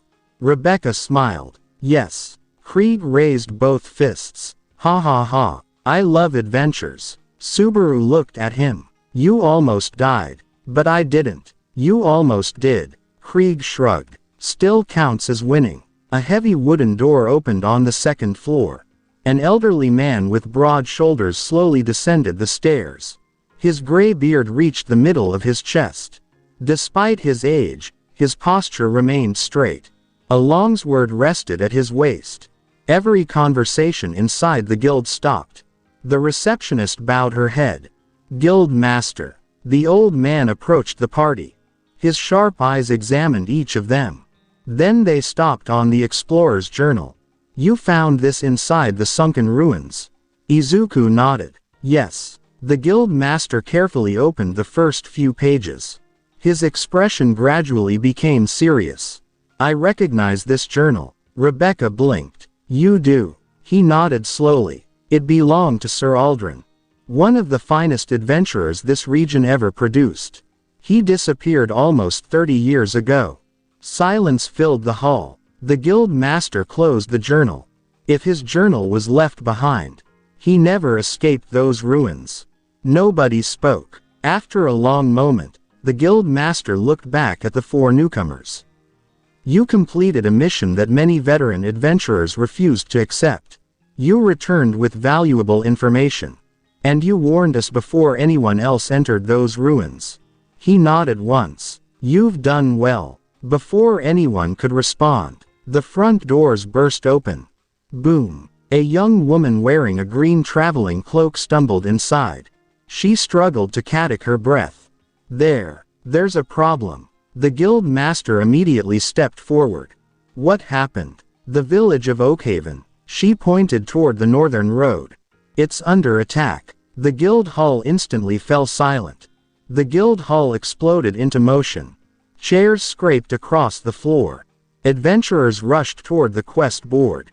The young messenger struggled to catch her breath. The dragon. It attacked the northern fields. Silence followed. Several veteran adventurers exchanged uneasy looks. One muttered quietly, "A dragon." The guild master stepped forward. "Calm down.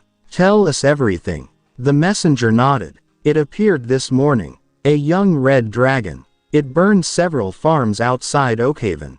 Most villagers escaped, but..." She swallowed. "It keeps circling the village."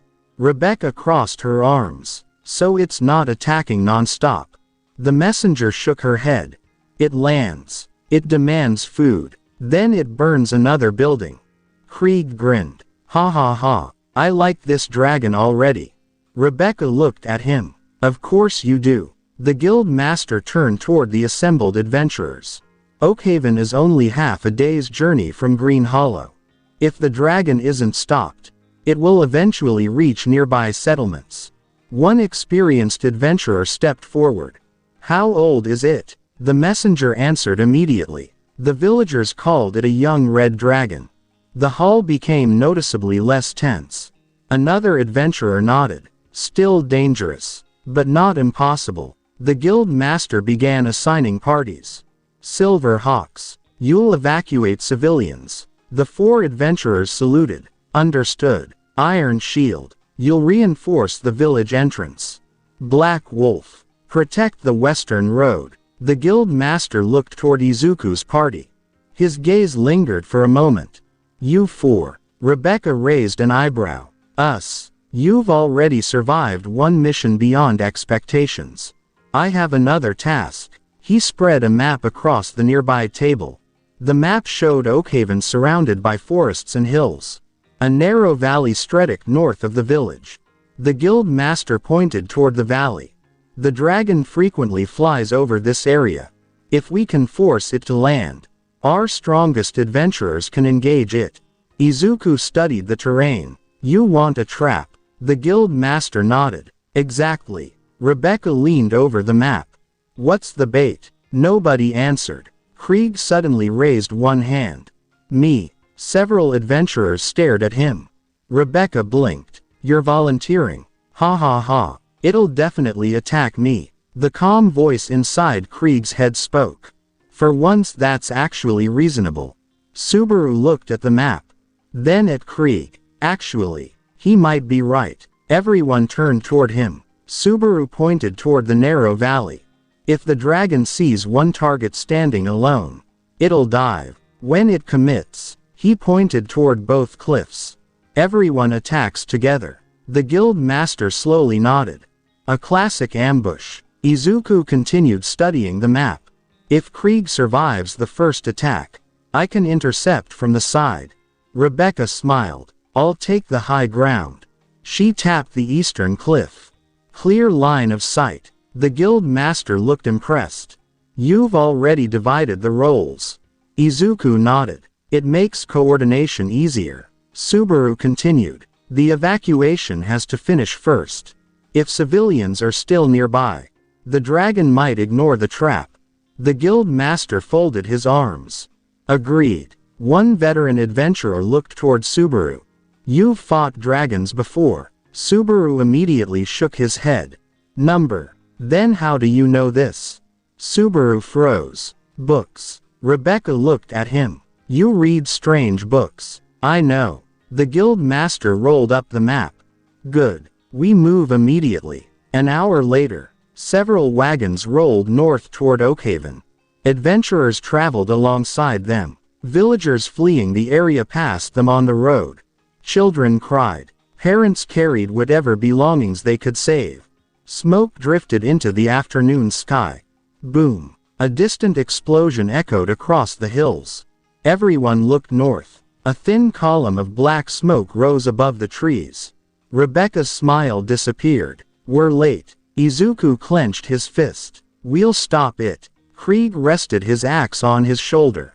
Ha ha ha, I finally get to fight a dragon. Subaru stared toward the smoke. His chest tightened. This time, there was no previous loop. No memories to guide him. No hidden traps he already knew. Everything waiting ahead would happen for the first time. The wagons continued along the northern road. Far beyond the hills, another roar echoed across the valley. Raw. The dragon was waiting. Smoke drifted across the northern hills. Several wooden houses on the edge of Oakhaven still burned. Crackle. Villagers hurried toward waiting wagons under the protection of adventurers. Children cried. Farm animals ran loose through the fields. The evacuation continued without stopping. High above the village, a massive crimson silhouette circled through the sky. Its scales reflected the afternoon sunlight. Each beat of its wings shook the air. Whoosh! Thin trails of smoke escaped from its nostrils. Golden eyes swept across the village below. Rebecca watched from the eastern cliff. Found it. She lowered herself behind a large boulder. Her pistols rested on the stone. Every movement became steady. On the opposite cliff, several veteran adventurers hid among thick bushes. Bows, crossbows, magic staves. Everyone waited. Far below, Krieg stood alone in the center of the valley. His enormous axe rested against his shoulder. Ha ha ha. He looked up. Come down. I've been waiting. The dragon's head slowly turned. Its eyes locked onto the lone warrior. Subaru crouched beside Izuku behind a rocky outcrop. It's looking. Izuku nodded. Everyone stay hidden. The dragon folded its wings. It descended. Faster. Faster. The air howled around its body. Whoosh. Krieg spread both arms. Ha ha ha. That's it. The dragon opened its jaws.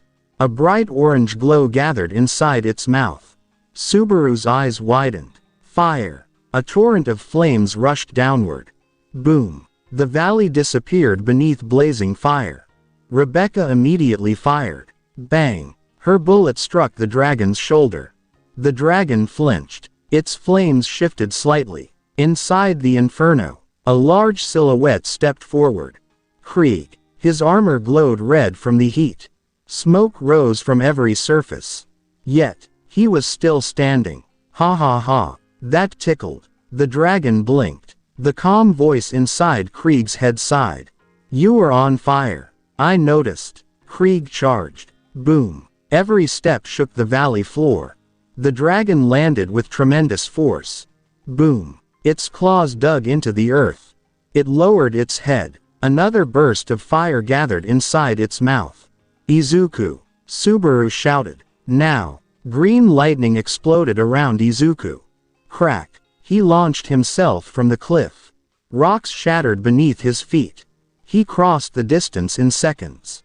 The dragon noticed him. Its tail whipped sideways. Whoosh. Izuku twisted in midair. The tail barely missed him. Rebecca continued firing. Bang. Bang. Bang. Several bullets struck the dragon's face. One scraped across its left eye. The dragon roared. Raw. Its attention shifted upward. Krieg seized the opening. Ha ha ha. He swung his massive axe with both hands. Whoosh. The blade crashed into the dragon's front leg. Boom. Scales cracked. The dragon stumbled sideways. It bleeds. Krieg laughed. The veterans on both cliffs unleashed their attacks. Arrows filled the sky. Magic missiles streaked toward the dragon. Bright flashes exploded against its scales. Boom. Boom. Most attacks bounced away. Only a few slipped between gaps in the armor-like scales. The dragon spread both wings. A powerful gust swept across the valley. Whoosh. Several adventurers lost their footing.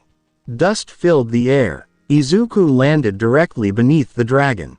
He looked upward. The creature towered above him. Its muscles tightened. It was preparing another attack. Its chest. The neck is exposed when it breathes. One chance. Green lightning surged across his entire body. Crack. The ground beneath his feet fractured. Small stones floated briefly before falling back down. Subaru saw it immediately. He's pushing one for all. Rebecca glanced toward Izuku. He's serious. The dragon lowered its head. Fire gathered once again. Izuku inhaled sharply. Detroit. He drove one foot into the ground. The earth split apart. Crack. Smash. Boom. His fist collided with the underside of the dragon's jaw. A massive shockwave erupted across the valley. The dragon's head snapped upward. The force traveled through its entire body.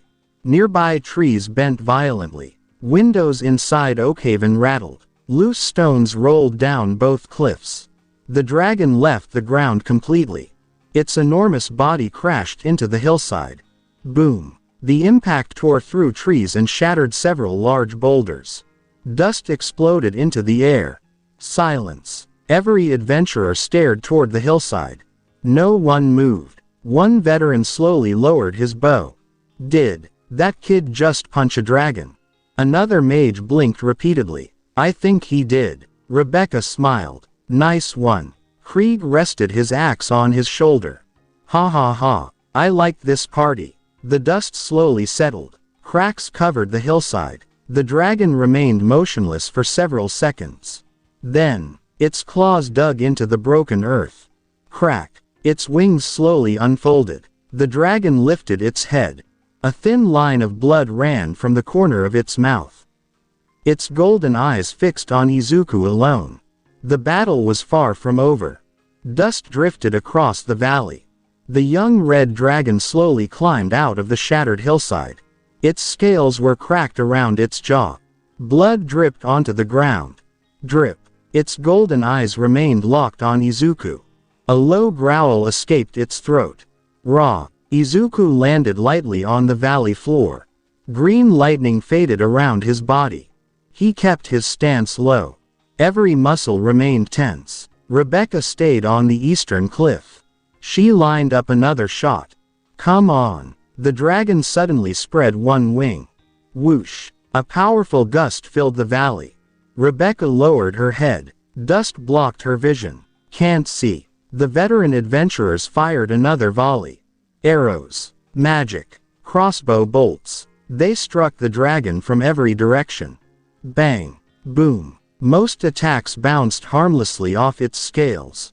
The dragon barely reacted. It opened its mouth. Fire gathered once more. Izuku. Subaru shouted. Izuku dashed sideways. Crack. A river of flames crashed into the valley. Boom. The ground erupted. Grass disappeared beneath blazing fire. Several boulders melted from the intense heat. Krieg burst through the flames. His armor glowed bright red. Smoke rose from his shoulders. Ha ha ha. My turn again. He charged directly toward the dragon. Boom. Boom. Boom. The dragon swung one massive claw. Whoosh. Krieg raised his axe. Clang. The impact echoed throughout the valley. The force pushed Krieg backwards several meters. His boots carved deep trenches into the earth. Ha ha ha. Again. The dragon roared. Raw. Its tail swept toward Krieg. Whoosh. Krieg ducked. The enormous tail smashed into the hillside behind him. Boom. Stone exploded in every direction. Rebecca finally found a clear opening. Bang. Her bullet struck the dragon's left eye ridge. The dragon flinched. Its attention shifted toward the cliff. Izuku. Rebecca shouted. Now. Green lightning burst around Izuku once again. Crack. He sprinted toward the distracted dragon. Before he reached it, the dragon suddenly turned back. Its claws slashed downward. Whoosh. Izuku crossed both arms. Boom. The impact launched him backwards. He rolled across the valley floor before stopping beside a broken tree. Subaru clenched his fists. Izuku. I'm okay. Izuku stood immediately. His forearms ached, but nothing was broken. The dragon began advancing. Heavy footsteps shook the valley. Boom. Boom. Krieg intercepted it. Ha ha ha. You fight me. He swung his axe with all his strength. Whoosh. The blade struck the dragon's shoulder. Boom. More scales shattered. The dragon growled angrily. Instead of retreating, it bit down on the axe handle. Crunch. Krieg blinked. Hey. The dragon lifted him completely off the ground. Rebecca stared. That's new. Krieg laughed even louder. Ha ha ha. I can fly. The calm voice inside his head sighed. This is not flying. The dragon hurled him across the valley. Whoosh. Boom. Krieg crashed through several trees before disappearing into a cloud of dust. Subaru looked toward the forest. Krieg. A loud laugh answered immediately. Ha ha ha. I'm fine. Subaru let out a relieved sigh. The dragon lowered its head again. Its attention returned to Izuku. Without warning, a brilliant fireball formed inside its mouth. Larger than before, Rebecca's eyes widened. Move. Izuku sprinted. Crack. The fireball struck the valley.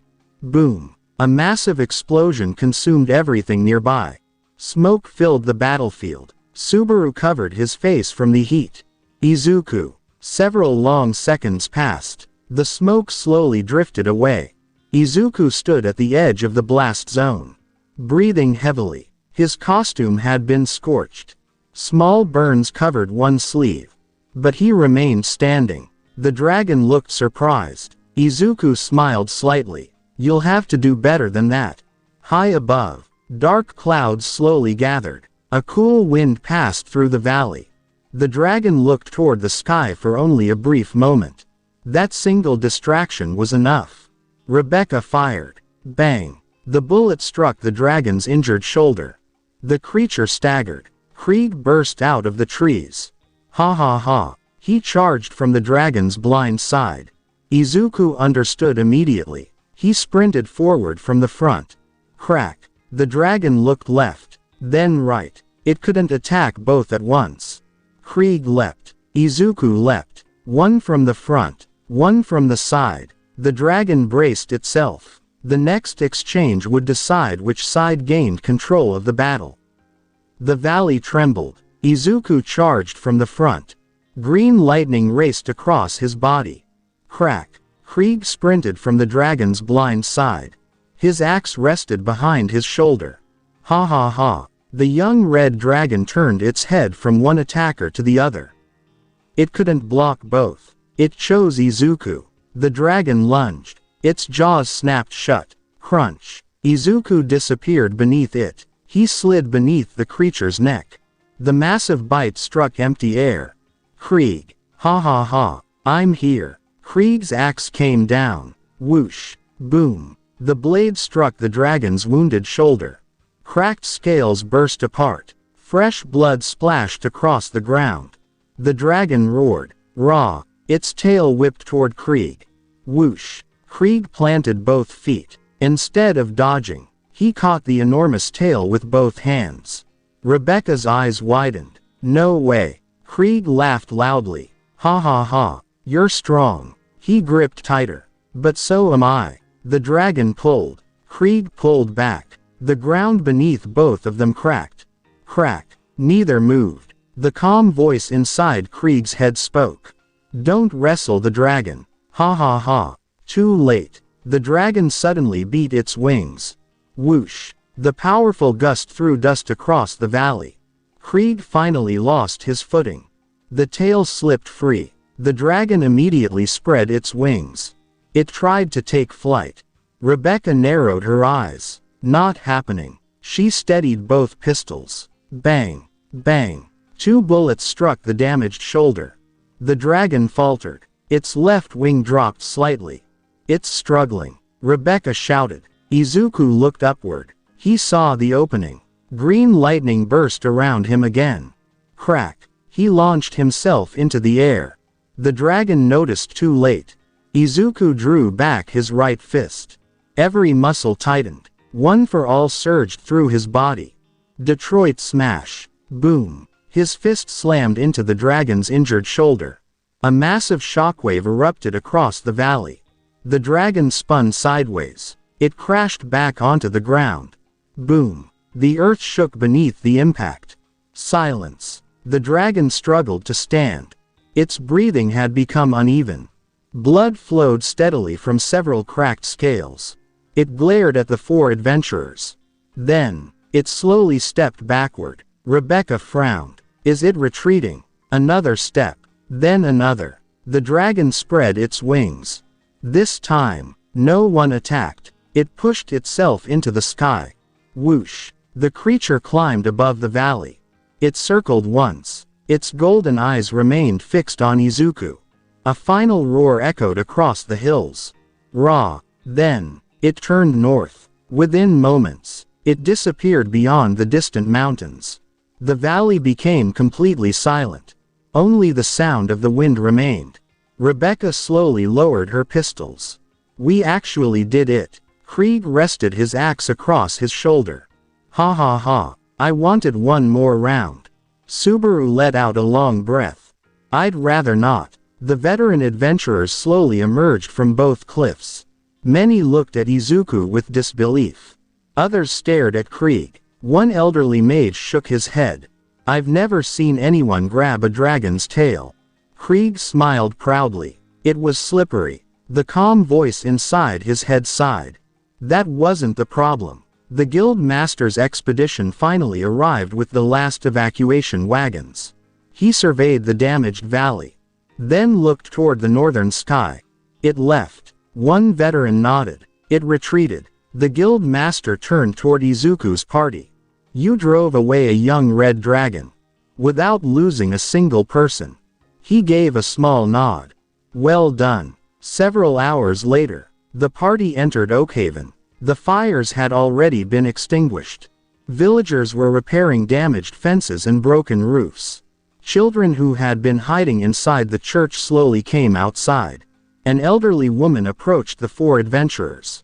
Tears filled her eyes. Thank you. If you hadn't arrived, she couldn't finish her sentence. Izuku smiled gently. I'm glad everyone is safe. Rebecca scratched the back of her head. You're welcome. Krieg looked around. So, where's the food? Several villagers laughed. That evening, long wooden tables filled the village square. Fresh bread, roasted meat, vegetables, stew. Large mugs of ale covered every table. Music echoed through the village. Children ran between laughing adventurers. Rebecca happily accepted a large plate of roasted meat. Now this is a reward. Krieg already sat before an enormous pile of food. The villagers watched in amazement as plate after plate disappeared. More. A cook carried over another tray. How much can he eat? The calm voice inside Krieg's head answered. Unfortunately quite a lot. Subaru laughed for the first time since arriving in this world. I think he'll empty your kitakan. Nearby, Izuku sat with the guild master. The old explorer's journal rested on the table. The guild master gently placed a hand on its cover. Sir Aldrin would be pleased. You brought his journal home. Izuku nodded. It belongs here. The guild master smiled. It will help future adventurers. As the celebration continued, Rebecca raised her mug. To surviving. Subaru lifted his own. To surviving. Izuku smiled. To our next adventure. Krieg raised an entire roasted turkey instead. Ha ha ha. To more monsters. Everyone laughed. The four strangers from different worlds looked around the lively village. Only a few days ago, they had been complete strangers. Now, they had fought together, protected a village together, shared a meal together. Their teamwork was still rough. Their personalities still clashed, but every battle brought them closer. Without realizing it, the most chaotic adventuring party in Faerûn had just taken its first step toward becoming a legend. 3 weeks passed. The roads surrounding Green Hollow became busier than ever. Merchants once afraid of traveling alone had returned. Adventurers filled the guild every morning. Stories about the party that had driven away a young red dragon spread from town to town. Some called them reckless. Others called them lucky. Krieg preferred another title. Ha ha ha. Dragon punchers. Rebecca immediately shook her head. Absolutely not. Inside the Adventurers Guild, the receptionist placed a new parchment on the counter. I have another request. Izuku accepted it. He quickly began reading. Urgent investigation. Several travelers have disappeared near the abandoned Temple of Nerith. Survivors report strange dreams, missing memories, and companions behaving unusually. Possible magical influence. Reward: 300 gold. Rebecca looked over his shoulder. Missing memories. Subaru frowned. That doesn't sound normal. The guild master approached from the second floor. It isn't. He folded his arms. 3 adventuring parties entered the temple. Only 2 people returned. Silence filled the room. One veteran quietly added, "They couldn't remember where the others went." Rebecca slowly lowered the parchment. "That's creepy." The guild master nodded. The survivors insist they entered with full parties. But no one else remembers those missing adventurers ever existing. Subaru felt a chill run down his back. Memory manipulation. The guild master looked at him. "You know of such magic?" "Only stories." The old man sighed. "Whatever is hiding inside that temple, it isn't ordinary." Krieg rested his axe across one shoulder. "Ha ha ha. So we hit it." The calm voice inside his head answered. "That's rarely the correct solution. It usually works." The guild master pointed toward the map. "The temple lies east of Green Hollow. An abandoned place from an ancient kingdom. Nobody has lived there for centuries." Izuku rolled up the map. "We'll investigate." Rebecca smiled. "I've got enough ammunition." Subaru forced a smile. "I'll try not to disappear." Several hours later, the party reached the old temple. Broken marble columns surrounded the entrance. Cracked stone statues lined the ancient staircase. Vines covered almost every wall. The place was completely silent. Rebecca looked around. No birds. Izuku nodded. "I noticed." Subaru's eyes scanned every shadow. "Stay alert." The group entered together. Their footsteps echoed through the empty halls. Tap, tap, tap. Ancient murals covered the walls. Most had faded beyond recognition. Only one remained mostly intact. It depicted several tall creatures. Their skin was pale violet. Long tentacles surrounded their mouths. They stood before kneeling humans. Rebecca stopped walking. "Those things don't look friendly." Subaru's expression stiffened. "Mind flayers." Izuku looked toward him. "You know them." "A little. They're very dangerous." Krieg stared at the mural. "Squid people." The calm voice inside his head replied. An accurate description. As they continued deeper inside, a faint whisper drifted through the corridor. No clear words, only distant voices. Rebecca frowned. "Did someone say something?" "I heard it too." Izuku answered quietly. Subaru looked around. "I don't see anyone." The whisper grew louder, closer. Suddenly, Rebecca stopped walking. Her eyes lost focus. "Mom," she whispered quietly. Izuku immediately turned. "Rebecca." She didn't answer. She continued staring into empty space. A second later, Izuku felt it too. The corridor around him disappeared. Instead, he stood once again inside UA High School. Class 1A smiled at him. All Might stood nearby. Everything looked peaceful. His breathing slowed. Everyone. Farther back. Subaru froze in place. He saw Amelia, Rem, Beatrice, the mansion, the people he wanted to protect. "I'm home." The whispers became louder. Only one person continued walking normally. Krieg. He looked left, then right. Why did everyone stop? Silence. The whispers suddenly surrounded him as well. Dark voices echoed inside his mind. "Join us. Serve us. Your thoughts belong to us." Krieg scratched his head. "Huh." Another voice answered them. The calm voice that had always existed inside his mind. "Leave." The whispers paused. "His mind is already occupied."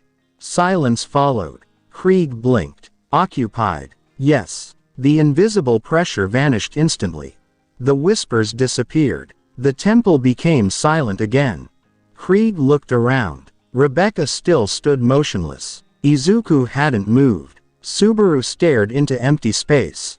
Ha ha ha. Krieg laughed. You three are sleeping while standing. No one answered. Far beyond the darkness, several unseen figures stirred. One cold, alien voice echoed through the temple. Impossible. Our influence failed. Another answered. Something already resides inside that one's mind. The creatures fell silent. For the first time in centuries, the masters of the temple had encountered a mind they could not invade. The temple trembled. The whispering voices vanished. Rebecca remained frozen. Izuku stood motionless. Subaru stared into empty space. Only Krieg continued walking through the ancient hall. Ha ha ha. You three are weird. He scratched his head. Wake up already. No response. Deep beneath the temple, 4 mind flayers gathered inside a vast chamber. Their pale violet skin glistened beneath the dim purple crystals embedded in the walls. Long facial tentacles twitched uneasily. An elder brain floated within a massive pool at the center of the chamber. Countless psychic tendrils extended from its enormous mass. The elder brain spoke directly into their minds. Report. 1 mind flayer bowed. 3 intruders have fallen into our illusion.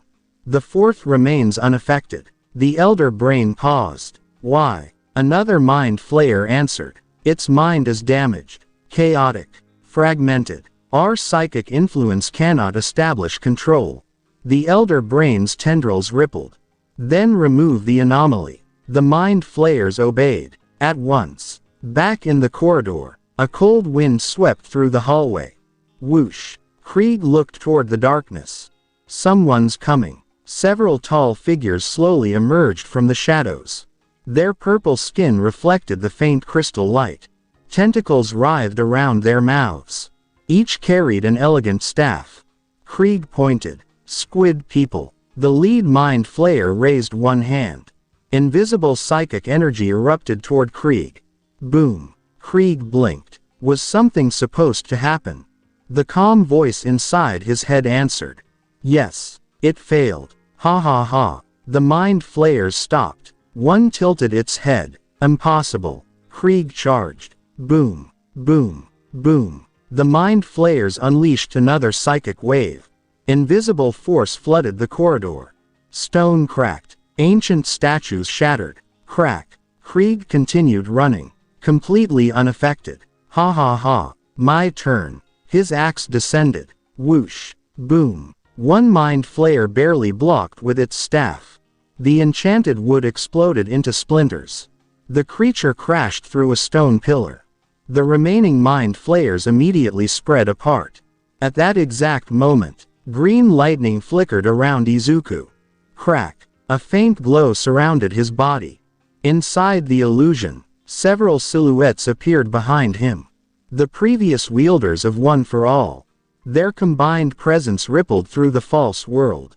The illusion cracked. Crack. Izuku frowned. This isn't real. The peaceful vision of UA began breaking apart. Large fractures spread across the sky. Outside, green lightning burst from Izuku's body. Crack. His eyes opened. He immediately looked around. Rebecca. Subaru. He saw Krieg fighting alone against 3 mind flayers. Already. Krieg laughed. Ha ha ha. About time. One mind flayer pointed toward Izuku. Another has awakened. Izuku didn't hesitate. Green lightning exploded around him. Boom. He vanished. The next instant, his fist struck one mind flayer directly in the chest. Boom. The creature flew across the corridor. Ancient stone walls collapsed around it. Rebecca remained trapped. She stood perfectly still. Inside her illusion, Night City stretched before her. David smiled. Lucy waved from across the street. Everything she had lost had returned. Don't, she whispered. Don't disappear again. The illusion suddenly trembled. Bang. A distant gunshot echoed through the fake city. Another. Bang. Rebecca frowned. What? The sound became louder. Closer. Outside, Krieg was wildly firing one of Rebecca's spare pistols while laughing. Ha ha ha. I found another noisy one. Bang. Bang. Bang. The gunshots echoed throughout the temple. Inside the illusion, the peaceful streets cracked apart. Buildings distorted. The sky shattered like glass. Crack. Rebecca blinked. No, she slowly realized. This isn't Night City. Her eyes snapped open. She immediately saw Krieg firing wildly with terrible aim. Why do you have my pistol? Krieg looked over. Ha ha ha. You left it. Rebecca sighed. Give it back. She caught the pistol as Krieg threw it toward her. Without wasting another second, she aimed down the corridor. 3 mind flayers. 3 targets. Bang, bang, bang. Each bullet struck with perfect precision. One pierced an exposed shoulder joint. Another shattered a crystal focus attached to a staff. The third struck directly between a mind flayer's eyes. The creature stumbled backward. The elder brain's psychic voice echoed again.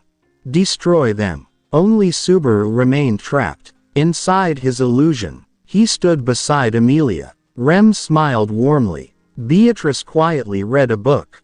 No suffering. No death. No return by death. No pain. Can I stay? He whispered. Outside, Izuku looked toward Subaru. He hasn't woken up. Rebecca reloaded. Click. We don't have time. Krieg swung his axe again. Boom. Another pillar collapsed. Dust filled the hallway. The lead mind flayer raised both hands. Purple psychic energy gathered around its body.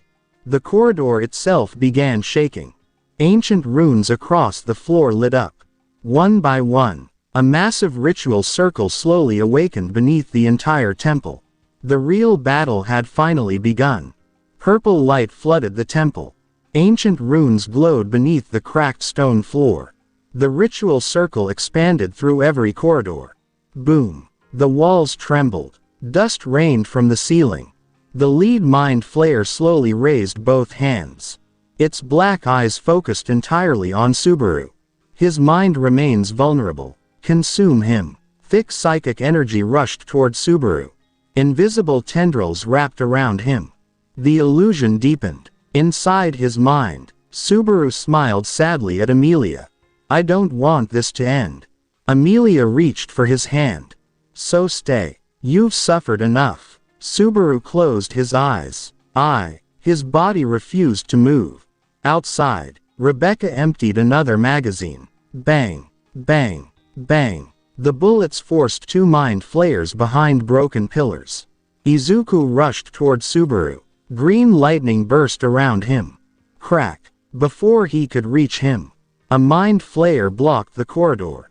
Its staff descended. Whoosh. Izuku caught it with one arm.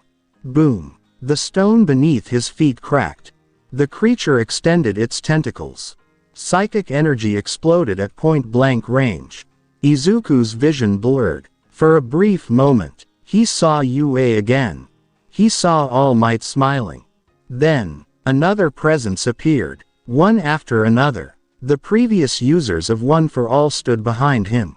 Silent, unshaken. Their combined will shattered the illusion. Crack. Izuku's eyes cleared. Not this time. He drove his fist forward. Boom. The mind flayer flew through 2 ancient columns before crashing against the far wall.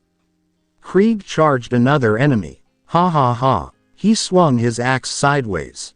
Whoosh. The mind flayer narrowly avoided the blade. Instead, its tentacles reached toward Krieg's face. Sleep.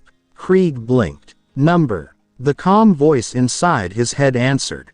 Denied. Krieg grabbed the mind flayer by the throat. I don't like squids. He lifted the creature completely off the ground. Ha ha ha. Boom. He slammed it into the stone floor. Ancient tiles shattered beneath the impact. Rebecca SWITI ched targets.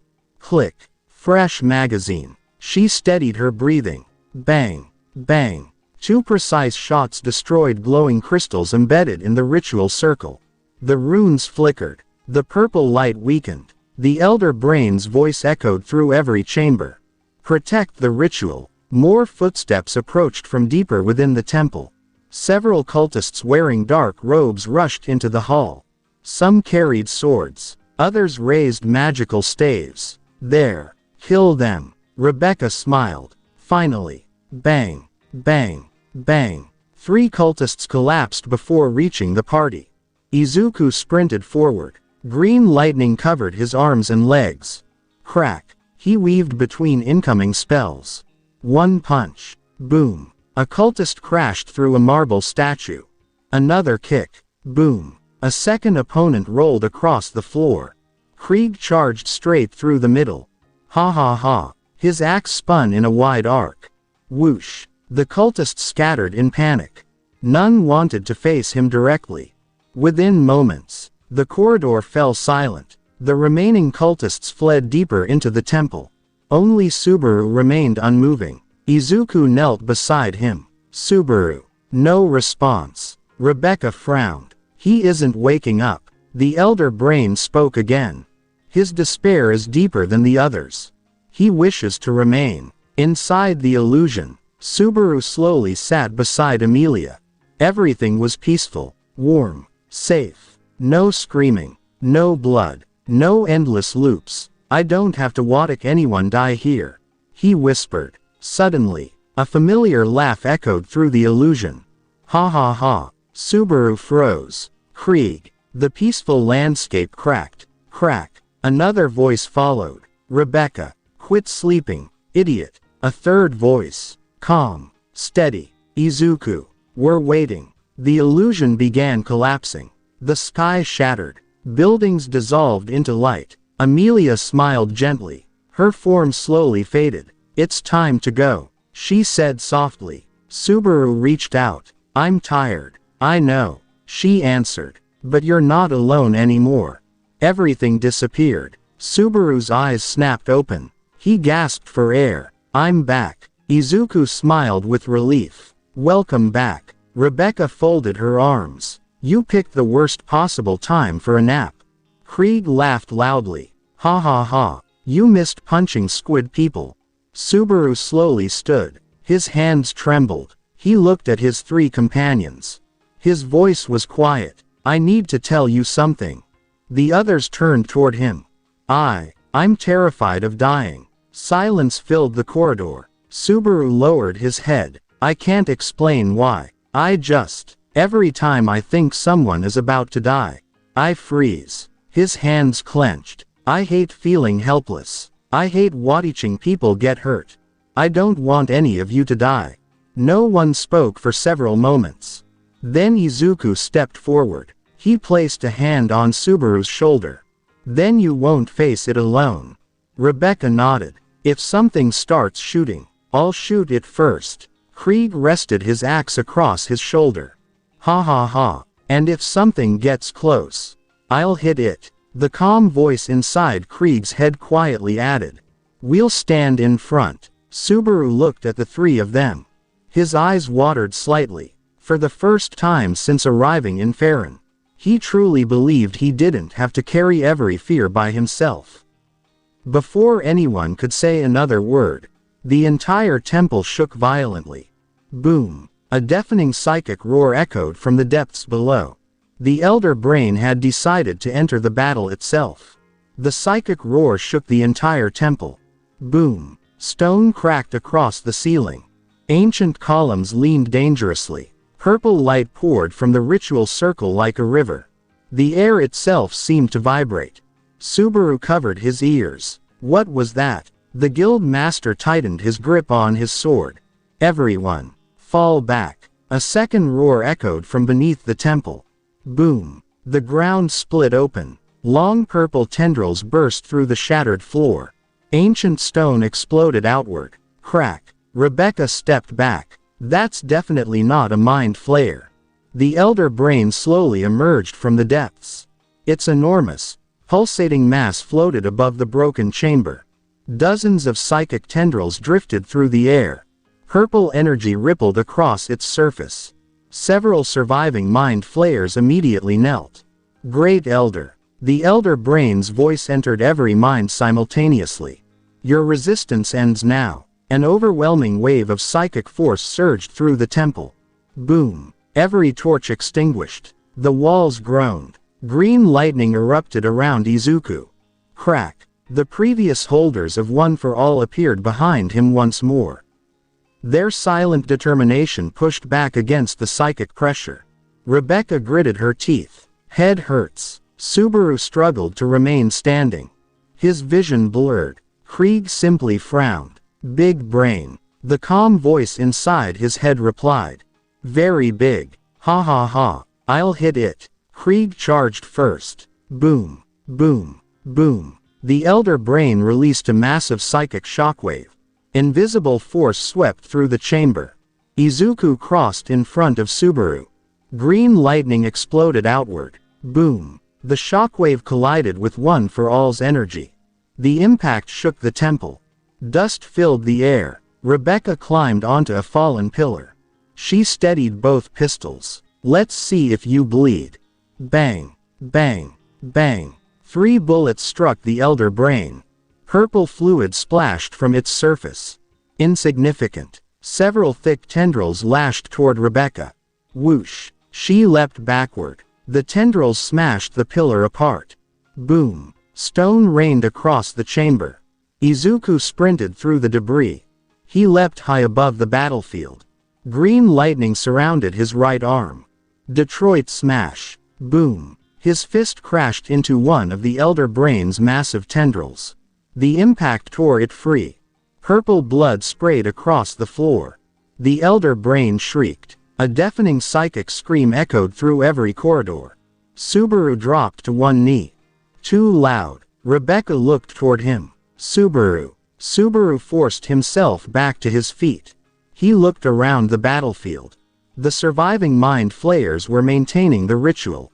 They're supporting it. If we stop them, the elder brain will weaken.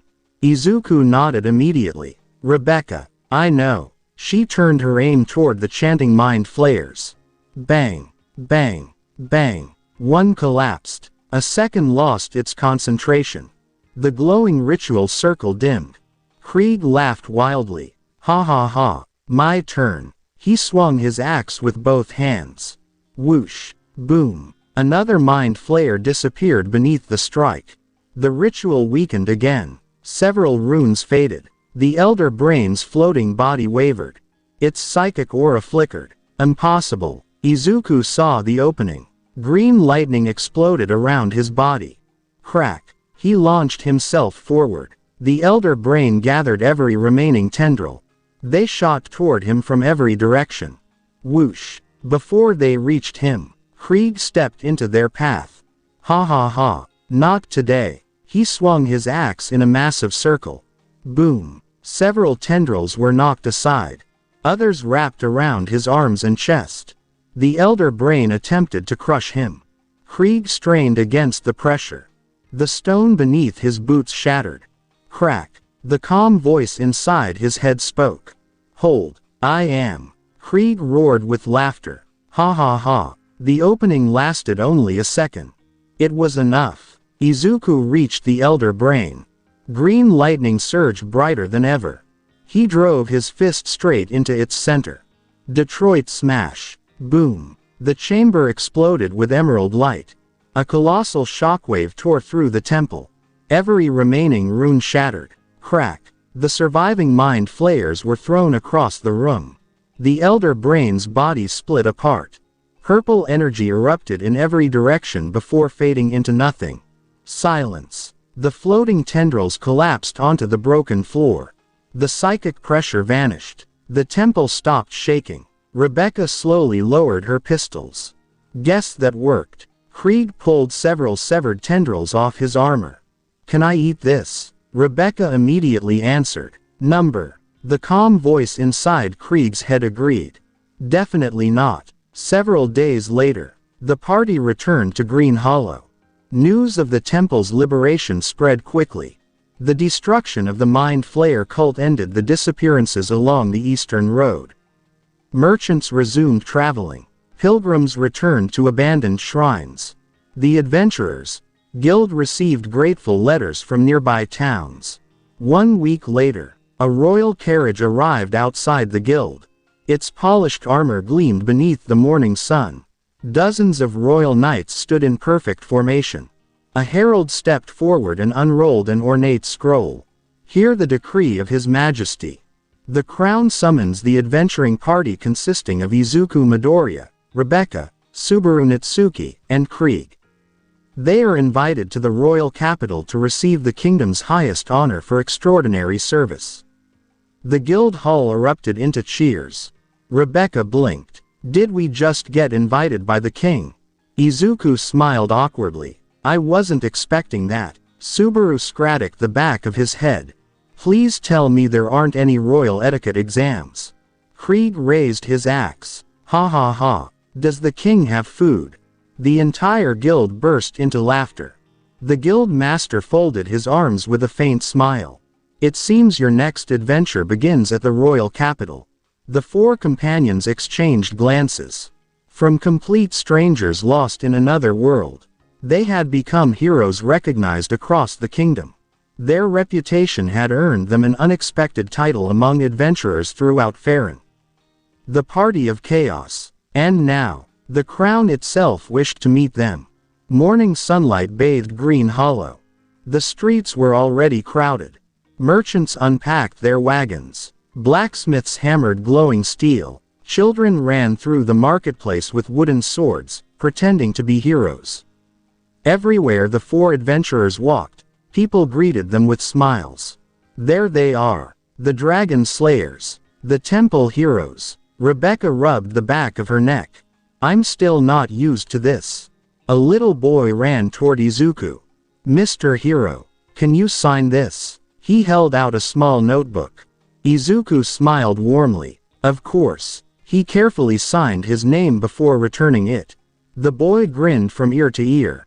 Thank you. Krieg watched another child swinging a wooden axe. Ha ha ha. Wrong stance. He grabbed the toy axe. The child blinked. Krieg demonstrated an enormous overhead swing. Whoosh. The force created a gust that scattered leaves across the street. Several nearby adults quickly stepped backward. Maybe don't swing that hard. Rebecca sighed. The calm voice inside Krieg's head quietly added. Children should not imitate you. I know. Krieg handed the toy back. Use smaller swings. Inside the Adventurers Guild, the guild master stood beside the royal herald. The ornate invitation rested upon the counter. The carriage is ready. The herald bowed politely. His Majesty eagerly awaits your arrival. Izuku nodded. We're honored. The guild master smiled faintly. You've accomplished more in a few weeks than many adventurers achieve in decades. He looked around the guild. But this is only the beginning. Rebecca folded her arms. I hope the capital has decent food. Krieg immediately answered. It has too. It's the capital. Subaru chuckled. I don't think that's how capitals work. Everyone laughed. A short while later, the royal carriage rolled through the northern gate. Several mounted knights escorted it. The roads ahead stretched toward distant mountains. Unknown kingdoms waited beyond them. Ancient forests covered the horizon. Far away, towering ruins rose above the treetops. Subaru stared out of the carriage window. There's still so much of this world we've never seen. Izuku opened Sir Aldrin's explorer's journal. Between its worn pages, a folded map slipped onto his lap. Rebecca picked it up. What's this? The map was far older than the journal itself. Several locations had been crossed out. One enormous symbol had been drawn near the western frontier. Beside it were only 3 faded words. Endless labyrinth below. Subaru leaned closer. That wasn't in the journal before. Izuku carefully unfolded the entire map. Several handwritten notes surrounded the symbol. No party returned. Reality bends beneath the lowest floor.